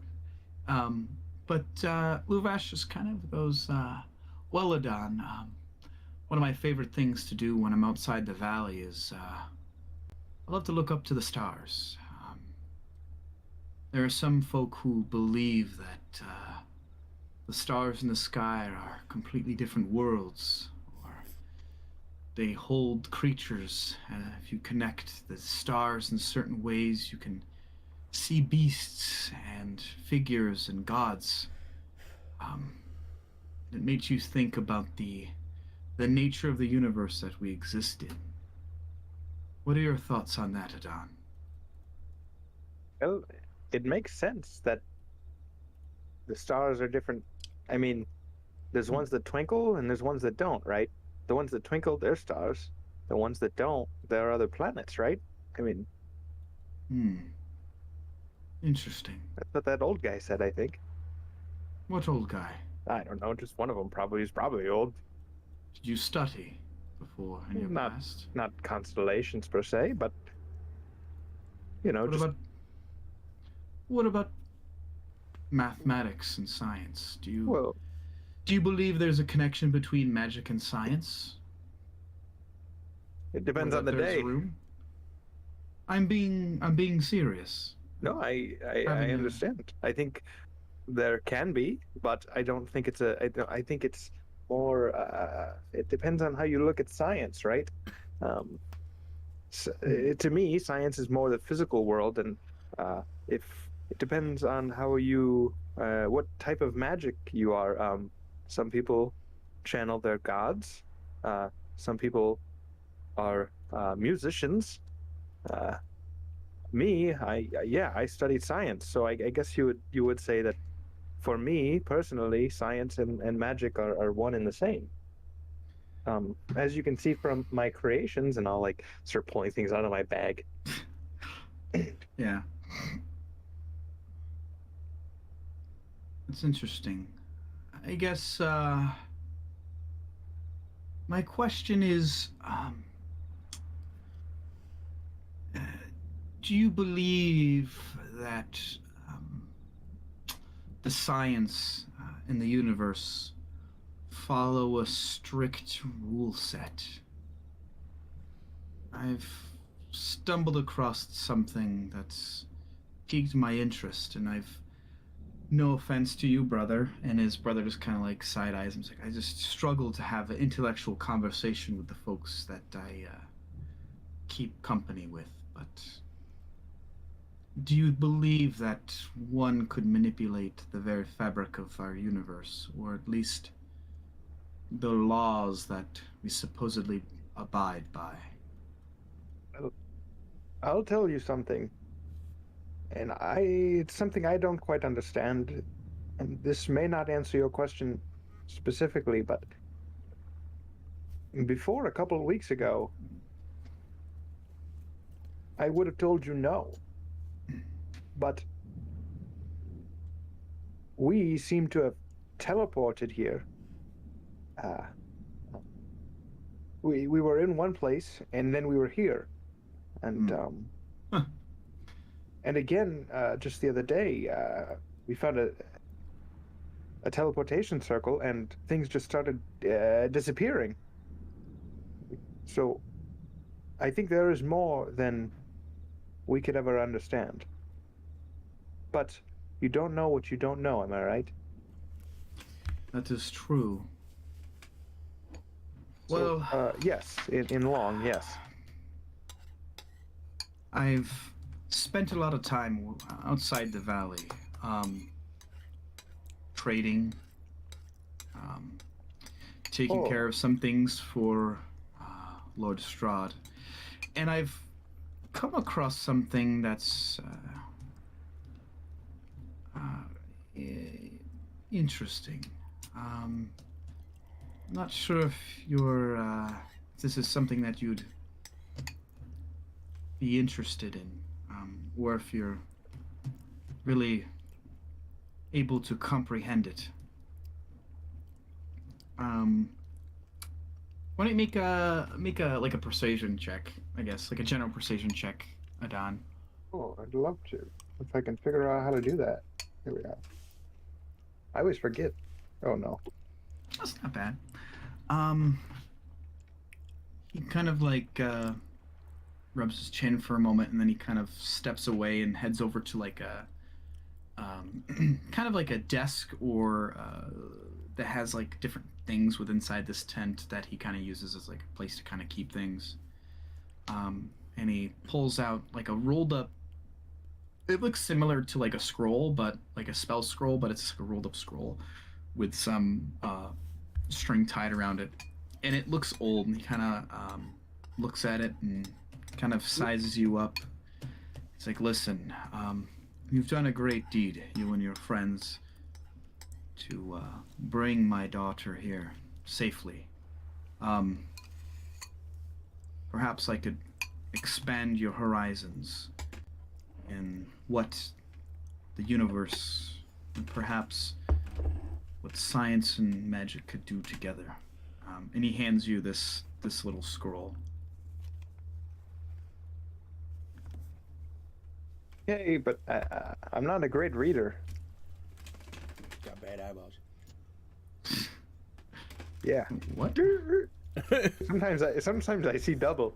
You don't want to look Adon right in the face because you don't know where he's looking. Yeah, it's just wild.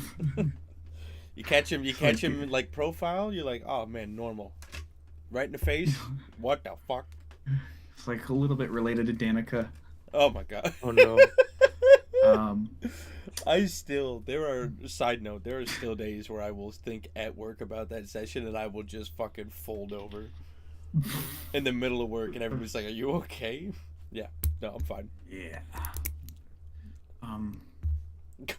When you have a moment, read that over. It's a mere page of a very, very old book, I assume. Necronomicon. From a very long time ago. I've heard whispers through my family for for a long time. I don't know if there's any validity to it, but it speaks of the primal mathematics.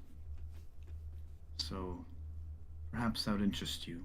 And he just kind of gives you a nod and walks away. He's like, don't forget, everyone else, we'll take a look in the morning at my treasure wagon. We'll get you something as a reward for bringing my daughter back safe. And he kind of walks over and kind of sits down with his daughter and kind of eats. But unless there's anything you guys would like to do or interact with, you guys kind of have an opening to kind of do whatever you'd like. Rob, I think you're muted.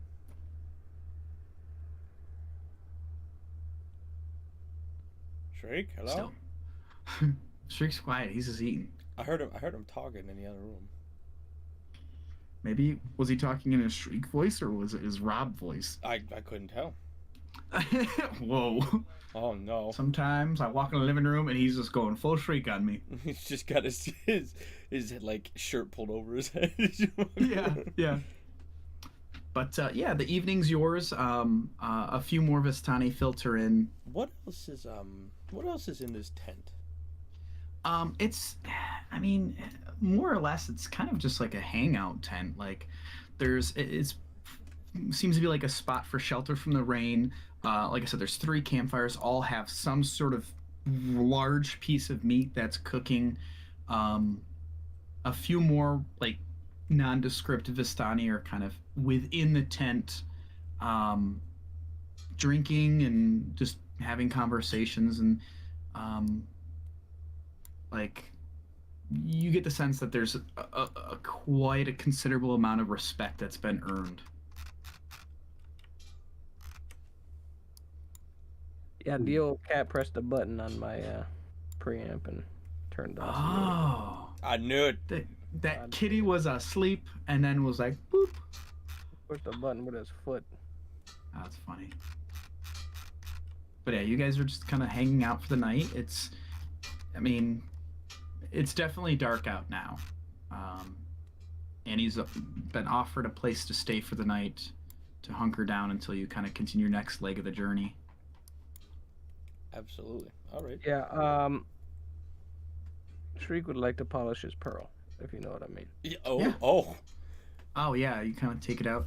Is there anybody that's kind of like there's a whole circle of different wagons with different things going on. There's some that seem to be like wagons where people live out of, where they sleep. There's one wagon in particular that is being like guarded. I mean, not like in a menacing way, but like a couple Vistani are just kind of like leaning up against the wagon, and there's a door on the back that's double padlocked. And then there's a few other wagons, but it seems like a majority of them seem to be like family wagons where they're almost the similar vibe to like camping, essentially, with the main central tent being like a gathering area for conversations, having dinner. But it seems like there's a good swath of people.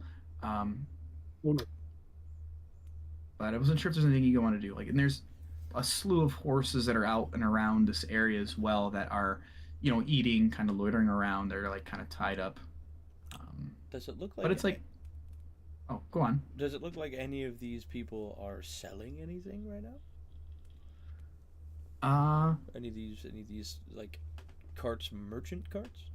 Yeah. As you walk around, you eventually come to one, and actually, Luvash comes out with you to kind of walk you around to kind of like make sure the other Vistani know that like you guys are not like a threat or any issue, and kind of like just introduces you to a few different people, nobody of note. But he comes to a wagon and he's like, this is one of our merchant wagons. If I'm being completely honest, and we have some, I mean, I was gonna run you around in the morning, but we can sell you some potions that should help you in your journey. Oh. Oh yeah. There's a bunch of different brews, but make an insight check. Insight check. How far is it from like where this camp is set up to like the tree line?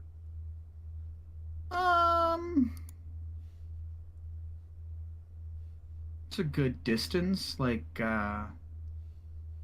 outside of the ring of houses, there's like another 50 feet of open grass, like this open clearing. Kind of as the party's walking around, we're gonna kind of slip out of the group Okay. and head up to the tree line. I want to grab a bunch of branches. How big? Walking stick size or like bigger than that? Not that big. Just big enough that he has the capability to like whittle them down. Whittle them down into like a spear or whittle them down into a dagger? What kind of size you think? Like arrow shaft. Oh, okay. Yeah. That's fine. So you take some time and kind of wander about. I will get to you, Thread, in one moment about that, okay? Do you think? Henry, as like you kind of are having this conversation with Luvash, he like points to something within like the caravan because it's kind of got the side of it pulled up, almost similar to like a food truck, I guess. And there's a bunch of really kind of fanciful bottles and different potions in the front with different kind of tags on it and stuff.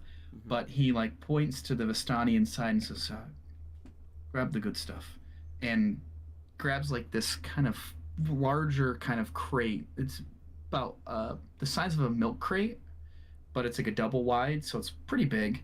And he kind of sets it off, and there's like a dozen different types of red potions. And he's like, this is the good stuff. And you get the sense, Henry, that perhaps the ones that are like on like main display are kind of, Yeah. snake oil for all intents and purposes. Mm-hmm. So he's kind of giving you the good stash. Okay. All right. But he's like, we have a good range of different kind of healing potions. It depends on what exactly you're looking for in terms of potency. We've got this one. He pulls out into this really kind of larger potion bottle, and it really, really shimmers a lot. Let's see. Okay. Magnus, I got you on that. Magnus is going to be delayed tonight. He might not be able to make it just because he's hung up at work. Just to let you guys know. Copy that. But this file has like it's more of like a gold line around the middle, and it's very fanciful with a very fancy cork. And he's like, this is superior compared to the other potions in this crate. I could let this go for, I don't know, 1,000 gold pieces, if you're interested. If that's a bit too strong for your blood, we've got some other ones. And he grabs like what comparatively in size, like a medium-sized potion vial that's essentially like a greater potion of healing. He's like, these are 100 gold pieces a piece. Because you helped me out quite a bit, I've got 5 of these, and I could let them go for 50 gold pieces each. And then we've got the smaller ones that I can let go for about 25 gold pieces each. And there's about 6 regular potions of healing if you're interested in purchasing.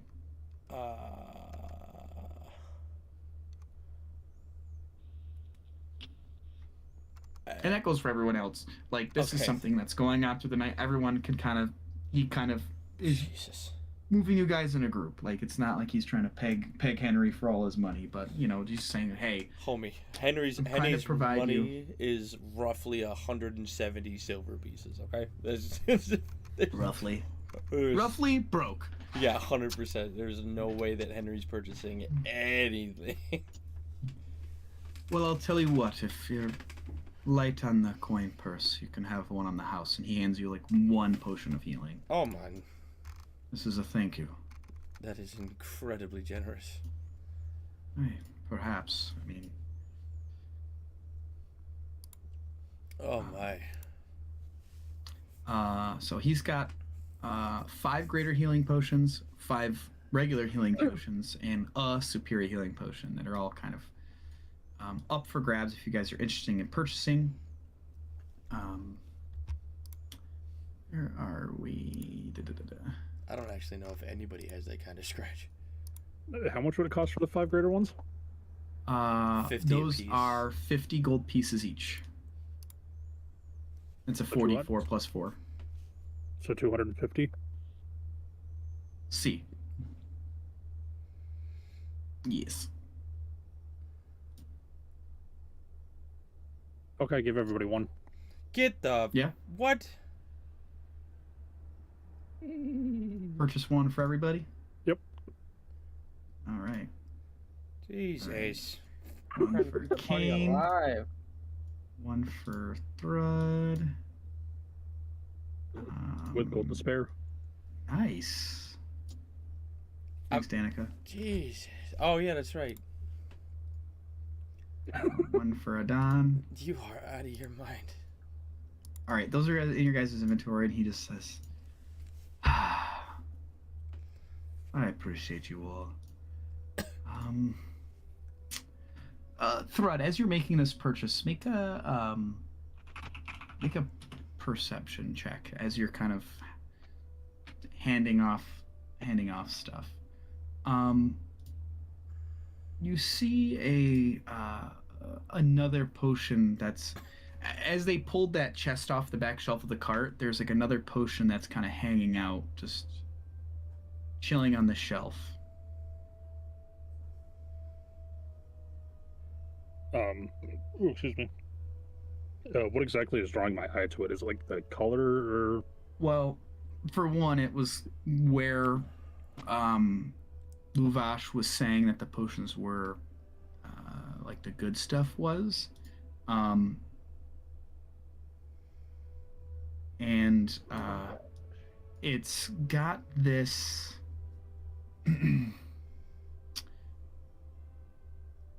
it's an amber liquid,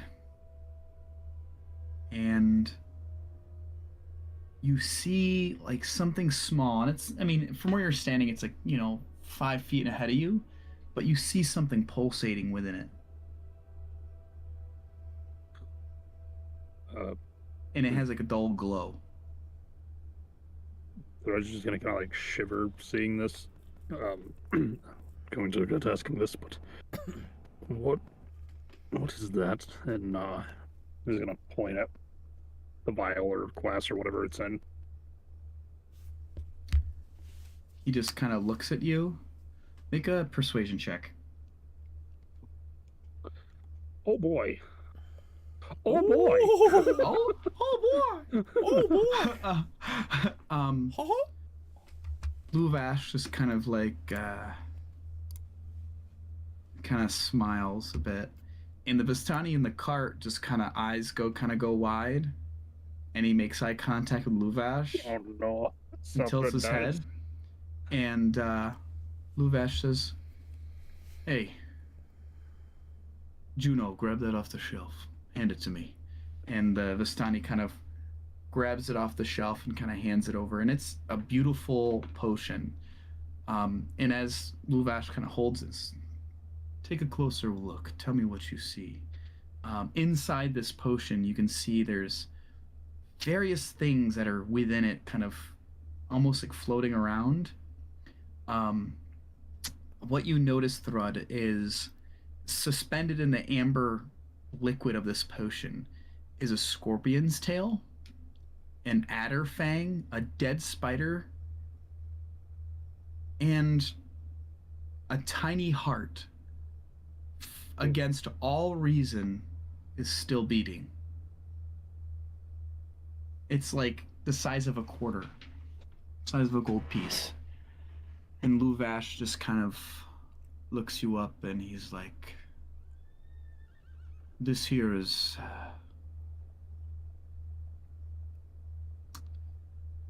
quite an interesting potion.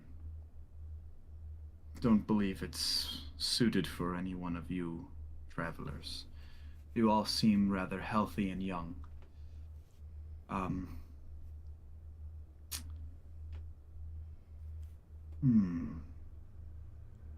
He goes and hands it back to Juno. I mean, you guys are all there kind of seeing this happen, in case anyone's curious or wants to inquire about it more.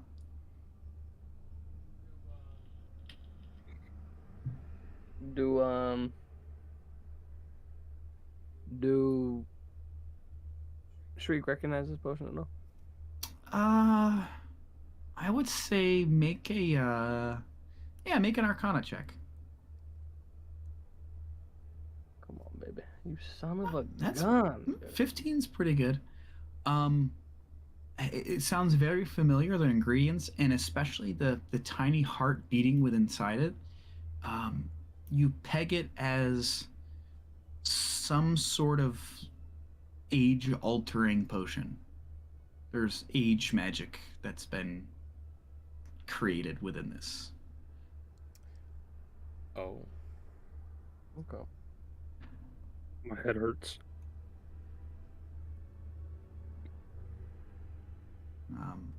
Hey, sir.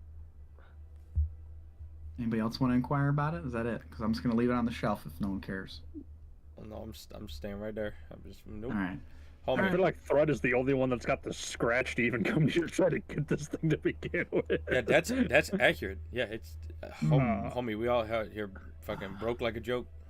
I thought I was sure where this was going for what it was, but now I am not, and my head hurts, and I don't know how to handle this. I just wanted some sticks. Yeah, it's true. Kane kind of pipes up and he's like, is that similar to, what was the potion he got from the witches? What is that? Does anybody remember the potion that Kane or Augustus got from the witches? Oh yeah, I got it. The mother's milk elixir. Oh, I see. The youth elixir. You inquire about. You pull out a potion. That Kane pulls out this potion that's more of like an elixir than anything. And he's like, "Is this similar to the potion I have here?" And Luvash kind of like grabs it and looks it over and pops the cork and smells it. He's like,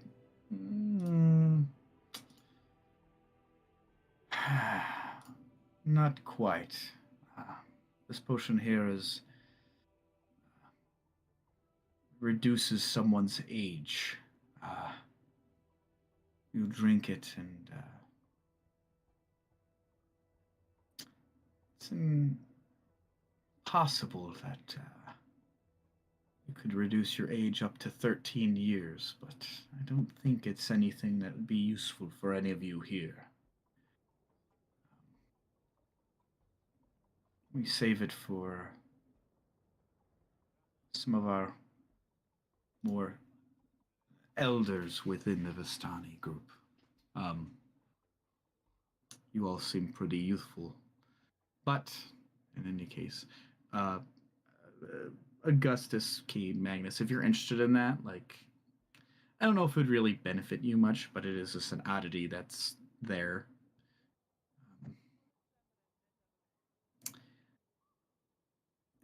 As you guys kind of procure potions, Thrud, you head out to the woods, and Kane says, I will accompany you.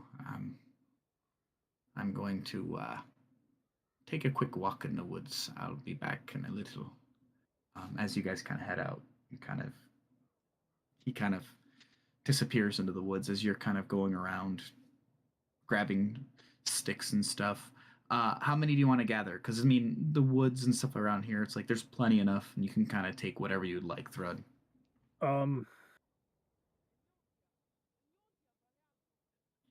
Let me get 20 of them, because Okay. after I get them, I want to go back, and I'm just going to find like a spot on the hillside here.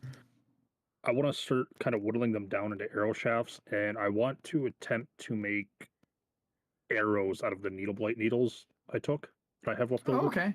Yeah, for sure. I only have 10 needles, but I figure I didn't know if you would want me to roll something, since this is something I'm making by hand, to see if I like mess up at any point. Let's see. Because I don't have any way to fletch them, so it's going to be like a half-made arrow for the time being. Why don't you make a like a general dexterity check just to whittle it down and trying to manipulate the wood in a way to kind of secure the needle blight section of the top of the shaft you've made. You take one thing. You're kind of positioned on the hillside, kind of like in between a couple of these houses. And you notice that outside each one of these houses, as you've kind of walked around gathering stuff, is every single one of these houses has like a grim gray cloaked figure that's like just standing at the front of each door of each house. They don't really pay you much mind. They just kind of keep an eye on you, but don't really cause any fuss. Just as something kind of note. But with the roll, you expend all 10 needle blights, and you've prepared 5 half-created needle blight arrows. Like you said, you just need something to fletch them with now.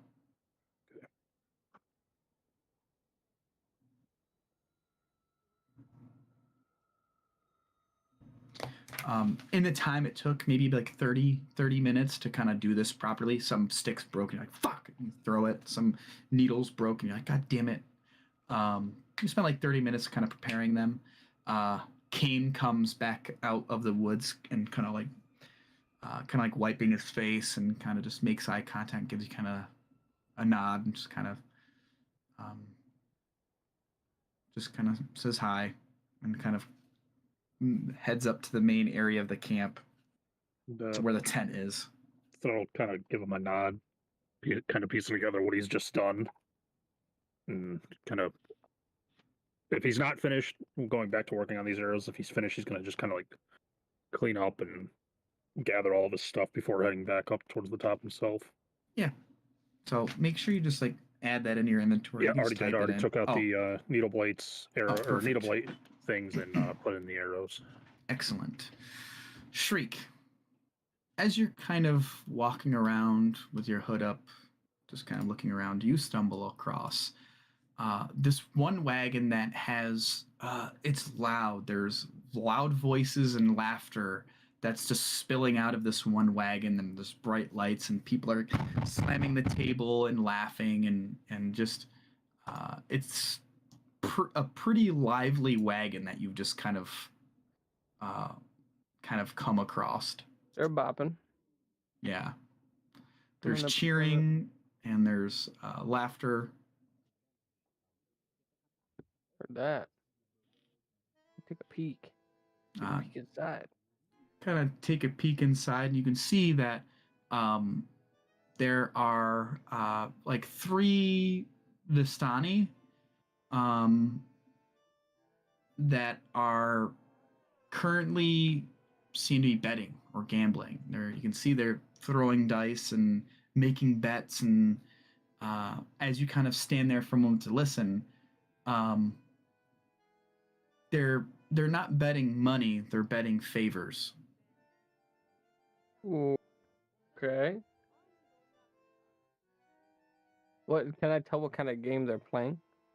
It just seems like a high roll dice game. A high roll dice game. Yeah. As you kind of like listen to hear, it sounds like they're playing this game called Sevens. Sevens. I don't think I can cheat at that very proficiently.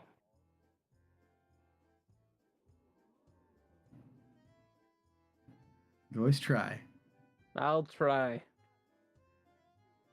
So So, does it seem like it's something that people just sit down at, or is it something that it's just, like, there's like like in this wagon, it's got like this on each side of the interior. There's like bench seats and like a long table that lends in the middle, and there's drinks, and then they kind of take notice of you, and then because Luvash has kind of led you guys around, they kind of just kind of signal you in, say, come on in, come play. So now it's like you sitting, and if you'd like to play with them. Yeah, we'll sit down. We'll pull up pop a squat. We'll roost. We'll roost Mhm. here, as it were.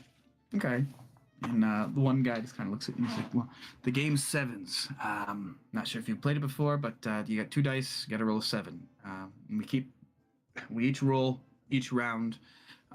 If you get a 7, you win. It's pretty simple. We keep rolling until there's only one person left, and then we have another betting round. Okay. It's pretty straightforward.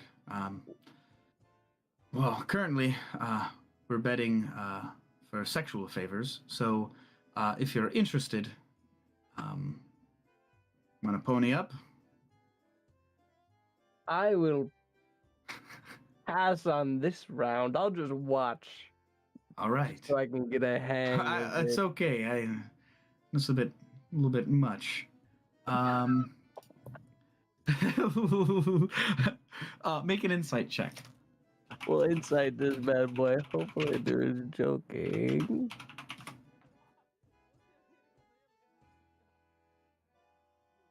Oh my god. It's like you kind of wait for a moment, and then you notice that suddenly the one girl kind of sitting across you starts laughing. And she's like, "Ew, first of all, I would never do anything with you two. Sorry, I just met you. What was your name? She points to you, Shriek. My name is Shriek. Ah, well, are you in bird form or human form? I would be in bird form right now. Okay, yeah. And they don't care. They Yeah, the Vistani are well pretty traveled. accepting Yeah. people. Yeah. It's just like no offense, it's not my type. Wrong thing between the legs, and there's like I'll tell you what. I will bet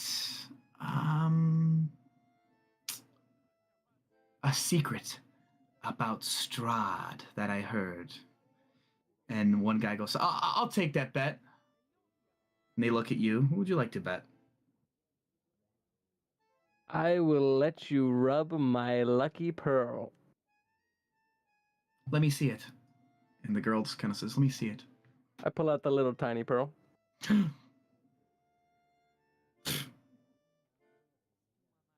I show it to him. They're just like just squinting their eyes at you, like, really? All right, I put it away and I pull out the big one. Interesting. Saved my life once. Ooh. All right, I'll take that bet. That's a pretty big pearl. All right, so we're going to roll sixes.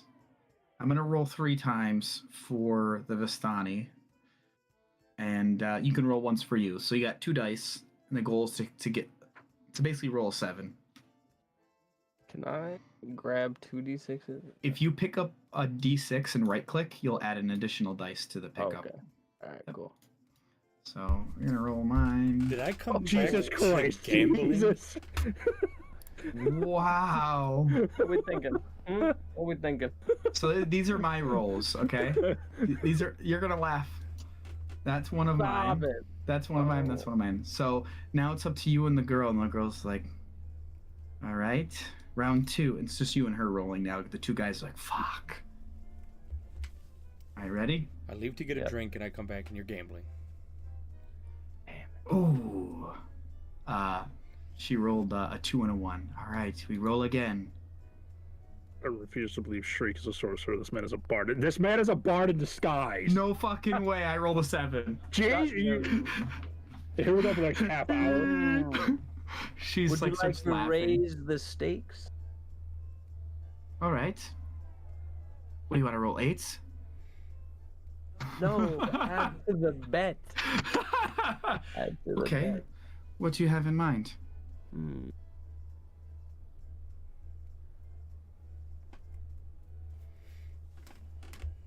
You tell me, Hmm. if I win, you tell me how it is the Vistani are able to travel.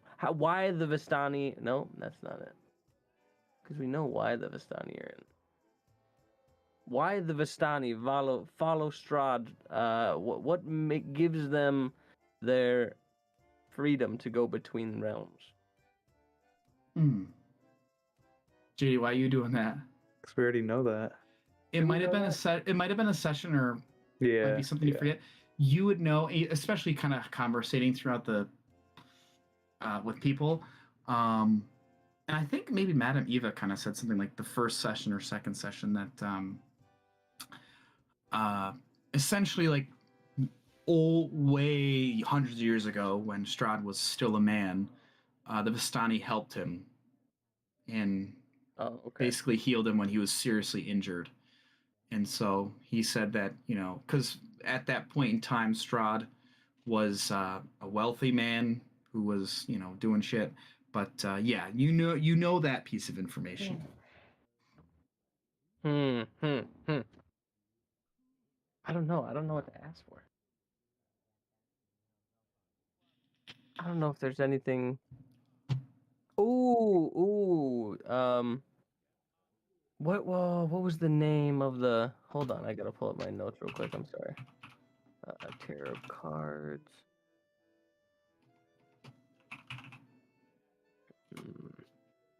Ooh, if I win, we had a tarot card reading back from Madame Toussaint or Madame Trousseau? Oh my god. Madame Madame Eva? Madame Eva. Yes, and she told us about a sword, some type of relic that they had. We ended up leaving quickly, but you would have to tell me everything that you know about it.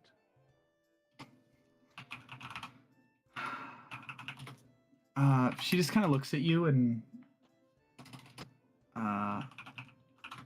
just kind of cocks her head to the side. She had no clue. And she's like,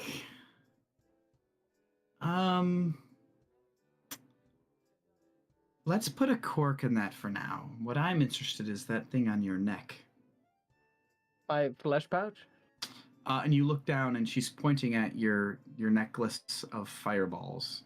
Oh my She's God. like, typically we don't gamble with physical items here, whether it be money or otherwise, but she kind of pulls this ring off her finger and sets it on the table. So one ring for... This is kind of what she sets on the fireball. table. So two No. of these orbs here. No. The necklace for this. And she The sets it on the whole table. thing? Do you know what this is? I know what you are. You're a sorcerer, aren't you? I can tell by your build. You can see my stats, huh? Well, you're not exactly picking up barrels of ale, are you? You can see my stats, huh? My stats showing. Homie, she's trying to give you a sling ring like Doctor Strange. Why not make a persuasion check? Okay, let me hit him with a little Yeah. bit. Homie, she looking right at you and is like, Dormammu, I've come to bargain. Okay. Actually, you know what? Let me re-roll that. I'm gonna use my Kenku recall. Oh, okay. Sure. Oh, you better hope it's higher. It will be all right. We'll be alright. Oh, we're Why? What's gonna happen? You go pull off a bead and throw at her? If it's not higher? I just know I can hit way higher than that. Let's That's go. Okay. She's like, let me check something really quick. Similar in... I have. Okay. I'm just trying to think if there's anything else that I have that might be. Oh, I'm keeping my finger. Well, she leaves the one ring on the table, and then she just shakes her head, and she's like, and pulls another ring off her other hand and sets it on the table. She's like, this is it. Oh, God. If you'd like to accept this bet, great. If not, we're just playing for truths. Then I think the only thing left is for us to roll. Oh, All right. please, Shriek. Oh, please. I'll put the fireball necklace on the table. Okay. The two dudes there are like, I'll drop it on the table. okay. Oh, God. Ready? Yeah, Set. ready? 3, 2, Go. 1, go. Son of a gun! Okay. Oh, I rolled okay. 8. Oh. All right. Okay, come The on, next baby. roll. Come on, baby. Oh. No. Oh, she rolled a 5 as well. Let's Oh, go. Come on. One more, Come right? on. One more. No whammies. No whammies. Oh, no. Oh man. Oh, she rolled a 6. All right. Holy crap. What's it come out? Ready? This is so back of. Yes, baby, let's go. Oh, she rolled a 7. I was waiting for a 7. She rolled a 10. She rolls, and a 6 drops. She's like, "Come on, 1, 1, 1," and it drops to 4. And she's like, and I guess the music in the background worked perfectly because there's guys going, "Ooh!" Perfect timing. She's just like, "Oh my god." And she pulls out a dagger and points at the guy she's sitting next to. Like, if you tell Cassandra, I'll fucking kill you. And he's like, "Oh, okay." And she puts it back in, and she's like, "Take your rings, get out of here." Are you even gonna tell me what they are? I take the necklace back. You're lucky you have them. Go. Alright.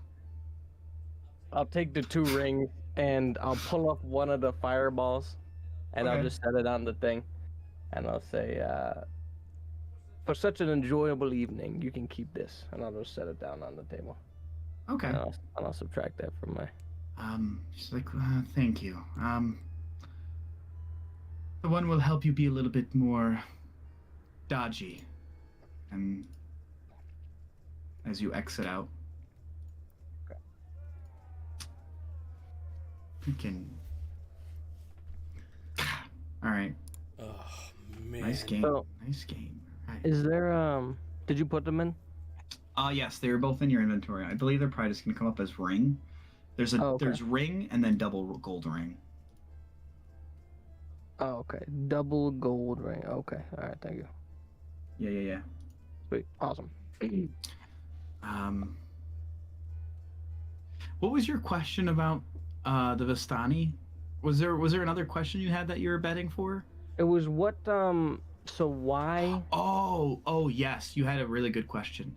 And as you're kind of exiting out the thing, she's like, "Oh, by the way, I believe there was some sort of weapon or sword in the shipment we got from Madame Eva's campment that came in this week. I might want to check with Luvash." You've been more helpful than you could ever know. Fuck Good off. night. She flips you off. You can always find classy women in the vicinity. Sure that. She said Luvash? She said Luvash? Yeah, Luvash, like the leader of this Okay. encampment. Alright, cool. Sweet. And I start going back towards did we have like a tent that we were did they give us a They or were did just they like, say, Luvash said you could just sleep in the main tent. That's fine. oh, okay. Alright, I'll go back to I'm gonna try to find Kane. I'm gonna try to find Kane. See if he can As- rub my As you're kind of walking around, you kind of are looking around. It's kind of bright. There's some smaller fires and torches lit, and it's nighttime at this point, and it's kind of a little bit of a party time. I like that sound set better. I'm just gonna keep the Wagon of Gambling Vistana on because it's fun. As you walk around, suddenly you see this out of the shadows, like, here comes Kane out from one of the sides of the wagons and kind of startles you a bit. And you notice there's like a little bit of something on his lip, and it looks like maybe blood or something. a little midnight snack, Kane. I'm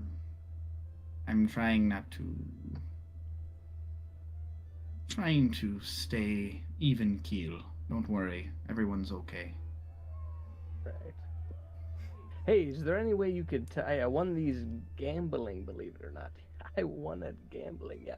I won these 2 rings. You want to rub my pearl and tell me if they do anything funky? Would you like to My- rub my? He just kind of like holds his hand out kind of low, like, let me see your pearl.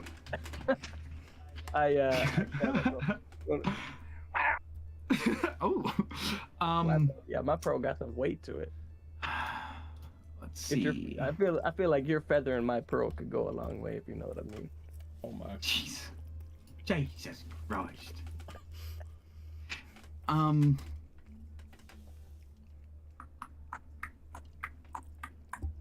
Level 1? Oh yeah, for sure. So he takes a moment. Which one are you handing him first? The ring with the bird on it, or the double gold ring? I'll hand him the double gold ring first. Magnus, I'm sure you're fine with this because you guys are gonna have a long rest, so you probably don't care about burden spells, especially level 1s anyway. He takes it, and you said the double gold one, right? My memory's shot. Double GR, double gold ring. All right. He takes it and takes a moment, and is kind of like doing that like Chinese marble thing with your pearl, and he goes, this is interesting. This is you could actually cast a spell within this, and you could hold on to it until later. It's actually pretty useful. Okay. Are you sure you want to keep this? Because I could probably I'm kidding. I'm kidding. He hands it over to you. So Well, what that's now about- identified in your inventory. And what about this? Okay. He grabs that, kind of casts his spell, and he goes, this is interesting. This is a ring of evasion. Seems as though you could use it 3 times within a day, and regain some charges to. It'll help you if you fail a dexterity saving throw while you're wearing it. You could use a reaction to expend one of the charges to succeed on that saving throw instead. To force the save. So that's identified in your inventory as well. Sick. And then I can carried. What's that say? Equipped. Okay. Yeah, I'm gonna bling up right now. Blinging up right there. Yeah. Yeah, we just equipped. I got my necklace. I got my grip. Oh my god. Call He's me little Gator, Uzi Vert. okay? Call me Gator. All right. Oh my I'm god. gonna start putting fireballs in my teeth, yo. Yeah. He's like, ah! Yeah. He's a world star. Can't have no pop. Are you gonna spend at some point tonight attuning to both of those? What does that mean? So you can have 3 magic items attuned to. So Okay. it's kind of like let's say like Destiny, where you can only have like 1 exotic equipped or Per something like slot. that. Okay. Yeah. But okay. you can only have 2 rings on, one on each hand, and then you can only have a max of 3 magic items attuned. So Okay. you I don't have any okay. attuned right now. Okay. So if Alright, you let's tune 'em wanted up. to, Let's okay. ring ding. Tune it. So at night before bed, you attune to the rings. Let's see.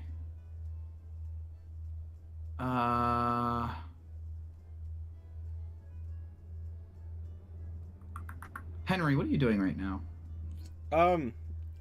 Henry walked away from the very expensive tent, Yep. and honestly, I think he's just taking a walk around, and at some point he just kind of like stops and looks out over the hill as the sun's setting, just kind of trying to relax after all of the nonsense and the bullshit that's happened over the last couple of days. So what I'm sorry. I literally just blanked on anything you just said. I apologize. That sounds about right. That's fine. Forgive me.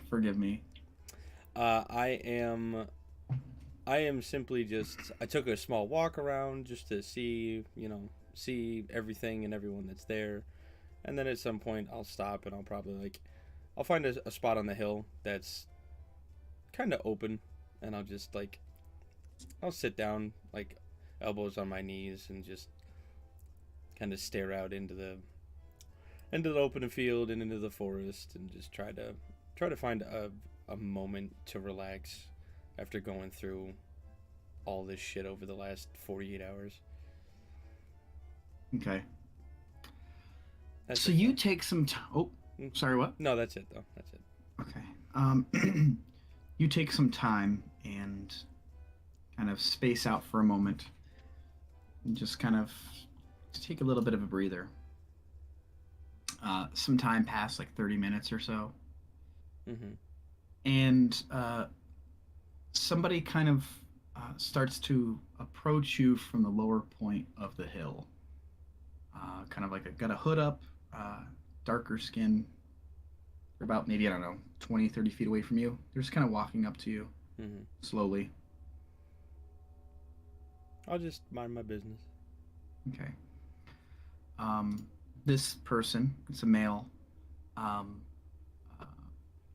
of pulls the hood down, and you can see it's kind of longer, kind of black hair, very, very dark bluish gray skin, elven ears, and they go, I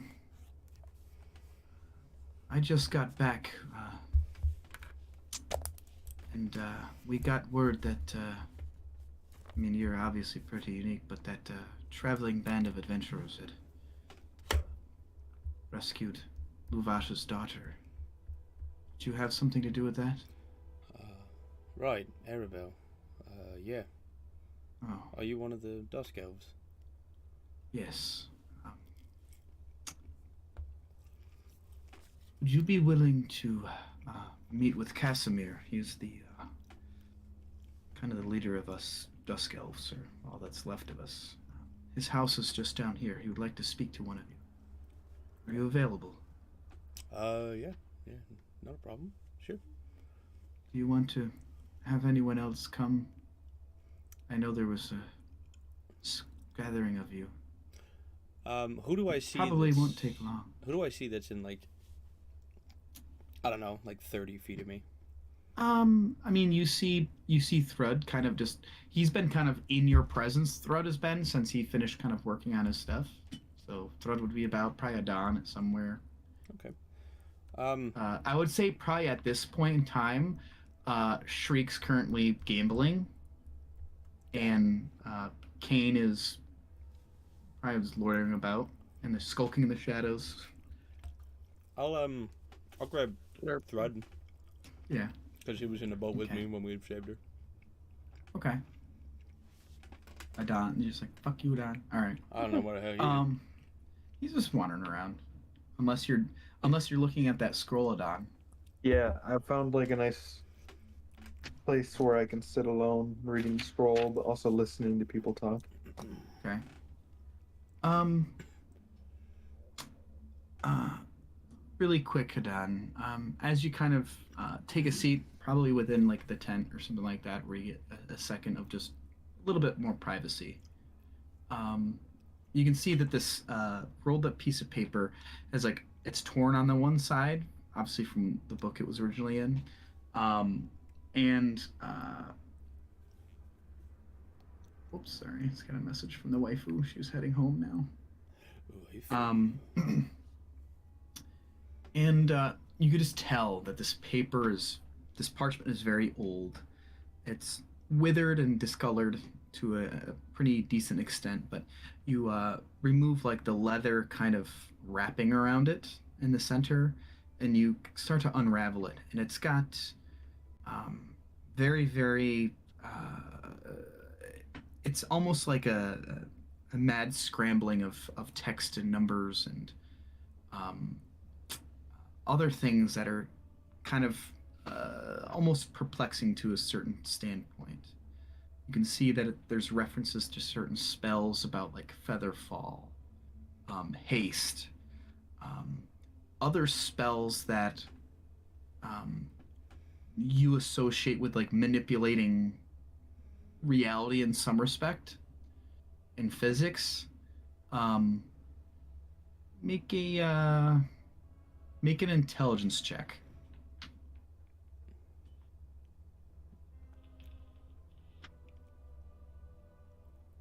Pretty good. And as you kind of read over this one sheet of paper, um, it goes into more details about different spells and trying to discern.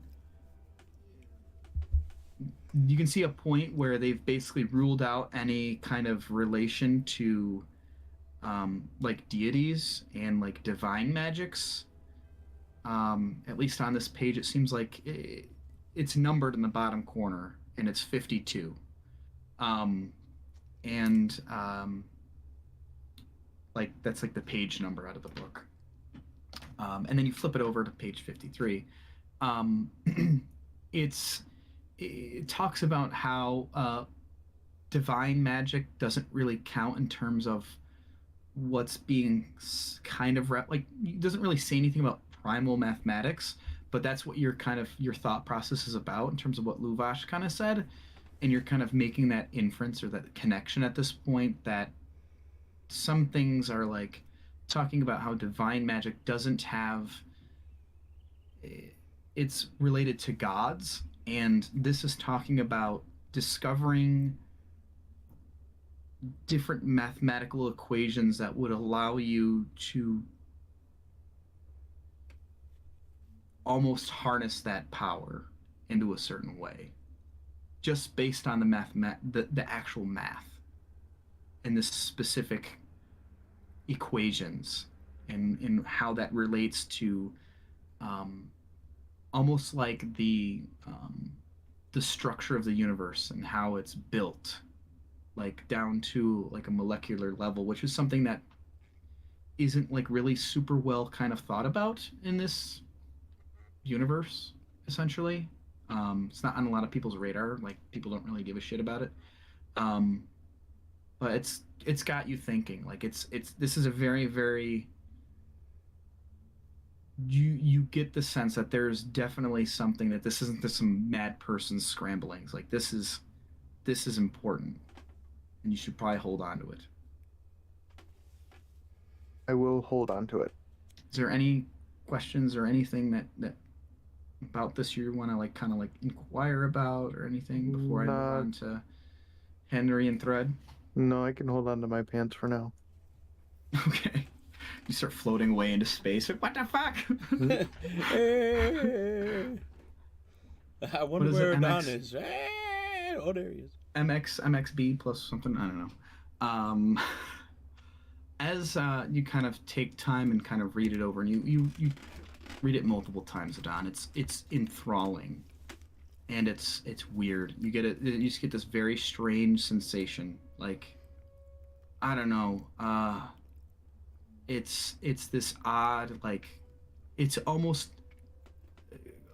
This is a really bad explanation for it, Adon, but it's almost euphoric in terms of what you're reading and the gears and the cogs in your brain that it's started to kind of engage within you. I guess is ultimately where this paper is getting you. Henry, Yeah. Trud, Yes, you mate. kind of meet up and head to the south hovel.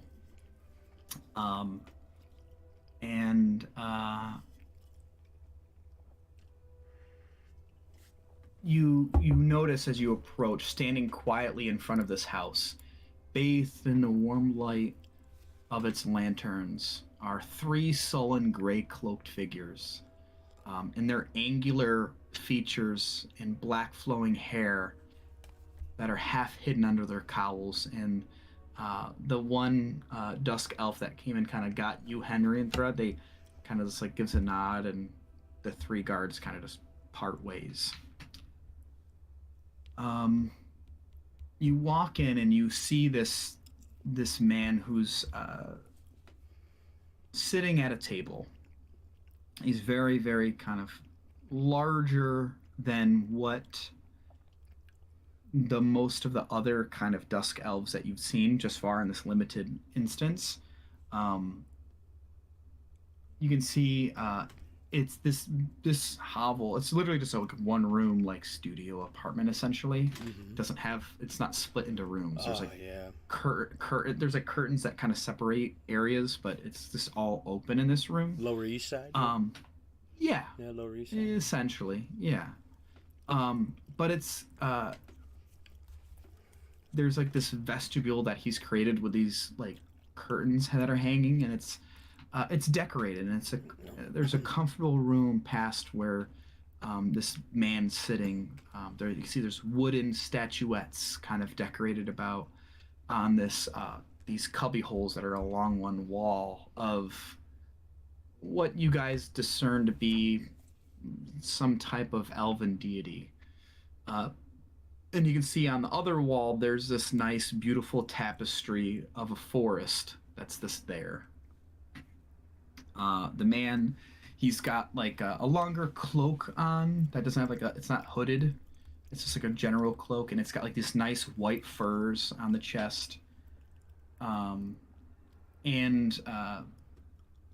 he's just a very interesting fellow.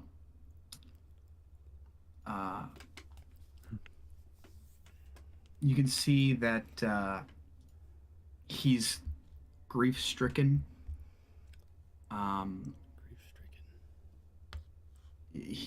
His eyes are just almost like without light, essentially. and he like kind of turns over and looks at you two as you walk in, and he's like, so you're the men who saved his daughter, huh? Yeah, that's correct. And I'll kind of. Does it look or feel like we're being surrounded? No, no. The one elf let you in and closed the door, so it's just you guys are in this room with just this man. You don't get that sense. There's not. You can tell there's no tension here.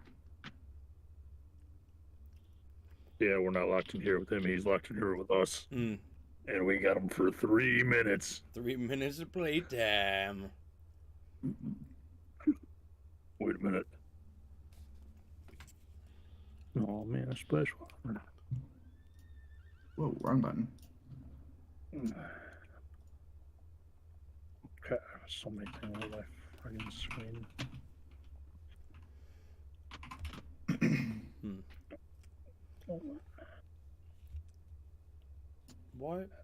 Why do you look so sullen? Do you feel like you failed? It's not that. There's a lot going on.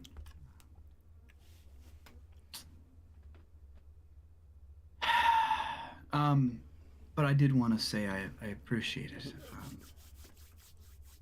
We Dusk Elves kind of more or less just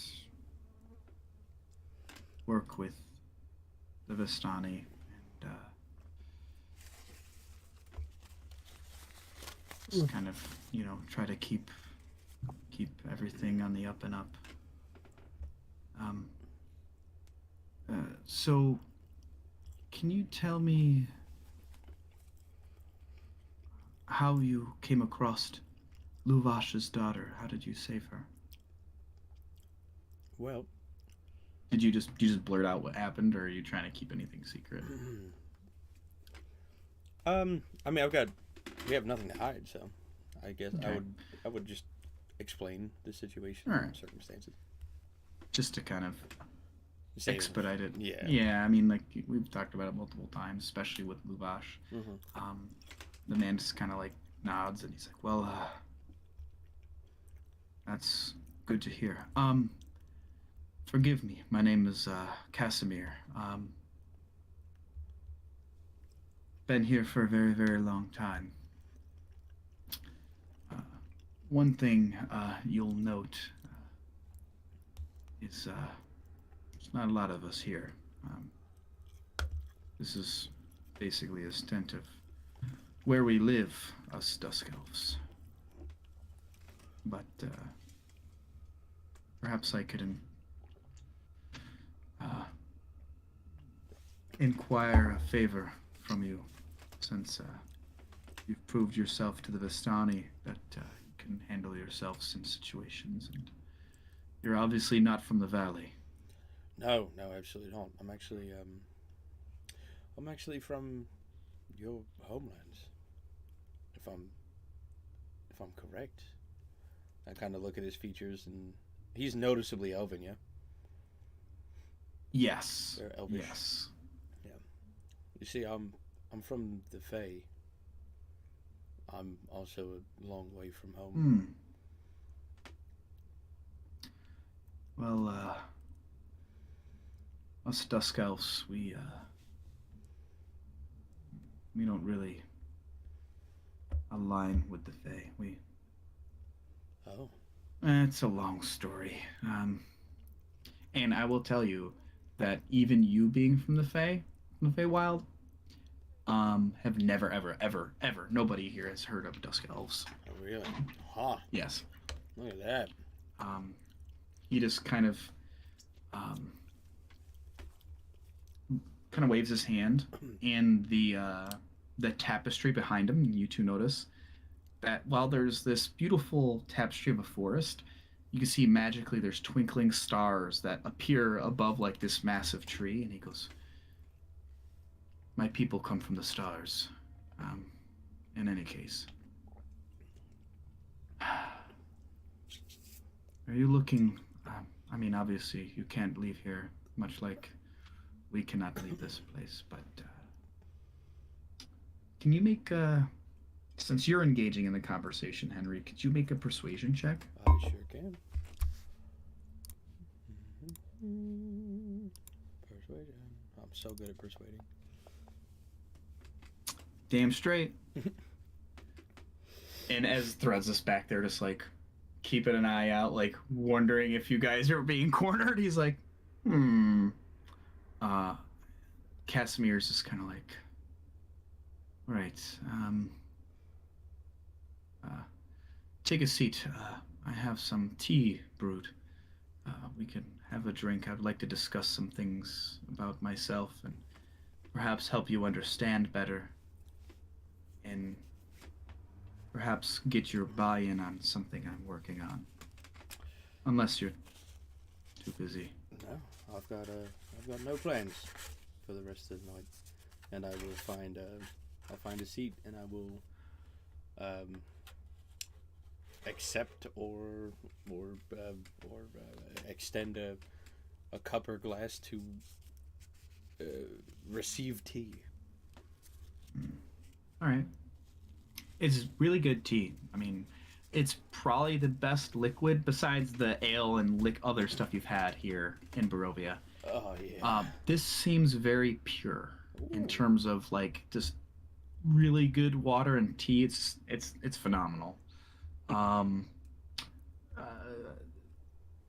Casimir begins to kind of recount some brief history of like the Dusk Elves. Talking about, we came from the stars. We came here to the valley a very long time ago, actually. Centuries. It's difficult to recall how long we've been here for. Seems like forever, but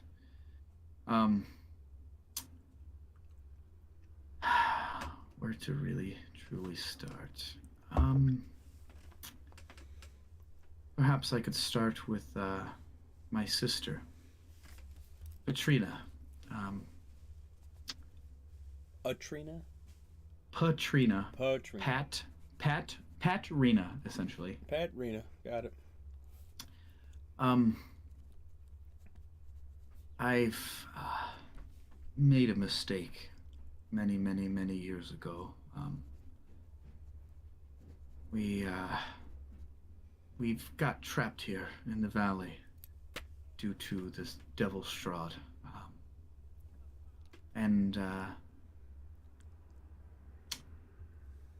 Strahd had taken my sister as his bride.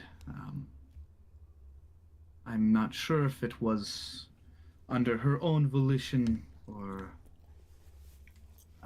perhaps he convinced her with his devilish ways, but quite some time ago,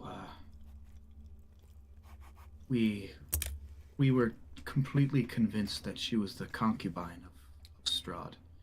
And he kind of chokes up and he's like finding it hard to explain. He's like, we took my sister and we stoned her to death. Oh. Because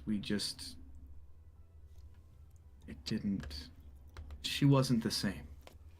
I could not be for certain that she was truly in love with him or otherwise. It wasn't very long afterward that Strahd found out what happened. As a punishment for depriving him of his bride, he personally butchered every single woman in our Dusk Elf tribe. He kind of takes something off his head, and you can see like he has like prosthetic ears that he's fashioned. And he's like, Strahd had cut my ears off as punishment for instigating the stoning. Um, but he puts his hood back up, and in any case, my dreams, they are plagued with images of my sister. It's difficult to understand. Her face pleads to me that years of guilt and regret have dispelled the evil thoughts in her mind, and that her tortured soul is somehow cleansed. I'm just confused. I'm not. I'm not completely convinced because, I don't know how much or how well you know Strahd, but it's easy to become corrupted by him and be led down a path of evil. And he gets really quiet, even though you're in this house alone. He just kind of leans into you both, and he's like, "I would very much like to see the vampire destroyed. At the very least, to rescue my sister from her eternal damnation. He keeps her body in the depths of his castle."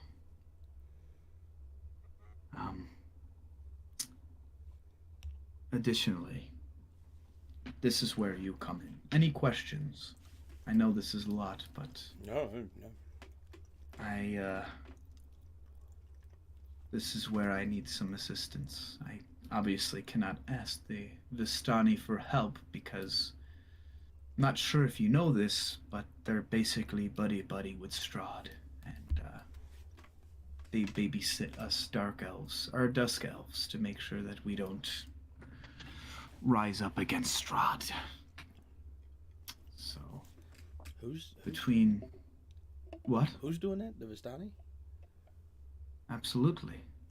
Why do you think we're at the bottom of this hill and they're at the top?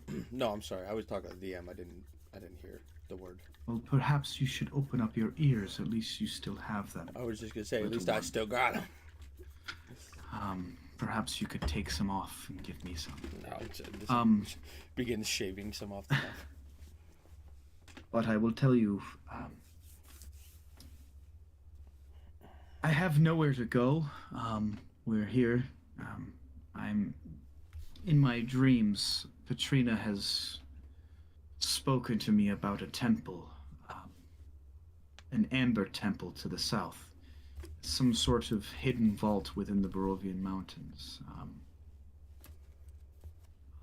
She says something about the evil powers and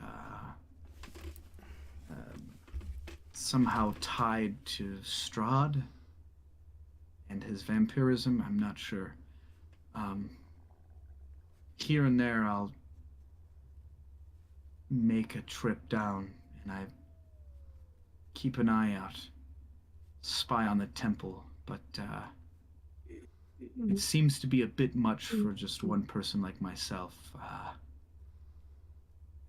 My hope is to escape this valley, and I have a strong feeling that that temple has to be something to do with his curse, or the curse of the valley, or some way to break his hold on this valley. And you said that was to the south? Yes.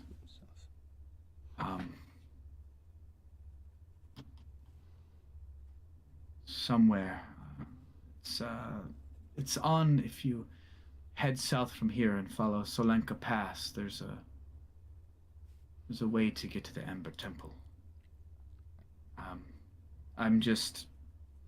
I need adventurers to assist me to survive its perils.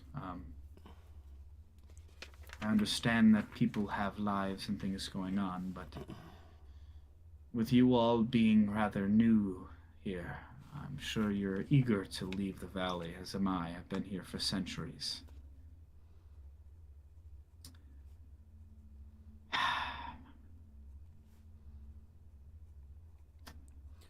What are your thoughts, boys? I'll I'll just look up at Thrud, almost almost like eager or like excited to hear that there's a possibility of leaving. Fred's gonna kind of be standing over the table, kind of listening, and seeing Henry's ears kind of tilt a little bit.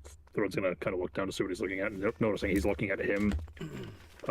Thread's gonna just take a moment, and he's gonna see that like almost like childlike eagerment in his face, Mm-hmm. and Thread's gonna like kind of let out a small chuckle and shake his head a little bit out of amusement. Um, well, I think we're all in agreement of what Strahd is and what he does on this place. It is of no discussion. I will admit, our means of arriving here threw even me for a loop through a set of woods. I know better than the back of my hand, and arriving somewhere that shouldn't exist in those woods has left me rather wary of my skills. Mm. If that temple does any sort of means of what you assume it does, I will literally tear it down brick by brick myself. Wonderful. As for us, I think the two of us are willing to help you. The rest of our English is fucking, I need to go to bed. The rest of our compatriots might be a bit more uptight about assisting. They might take a little bit more pressure to agree. Well, I'm preparing some things, and I'm setting up some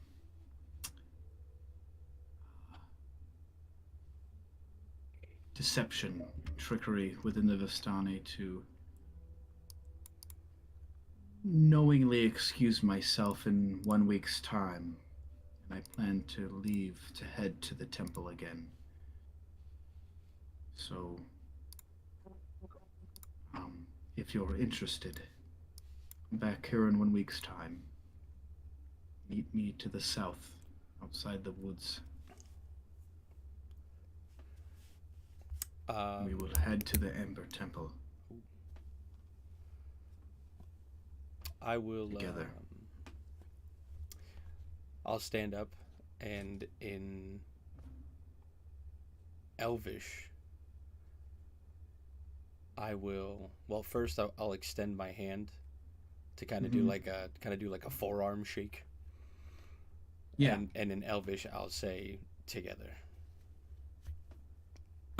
Together. Shakes your hand. Together.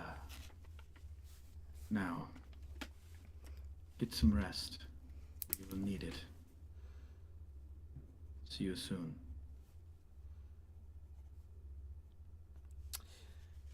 Yeah, and I will take leave. Good.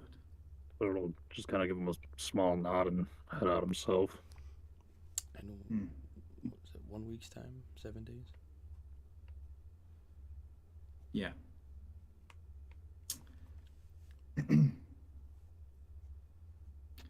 So, what we'll do is we'll end tonight's session with you guys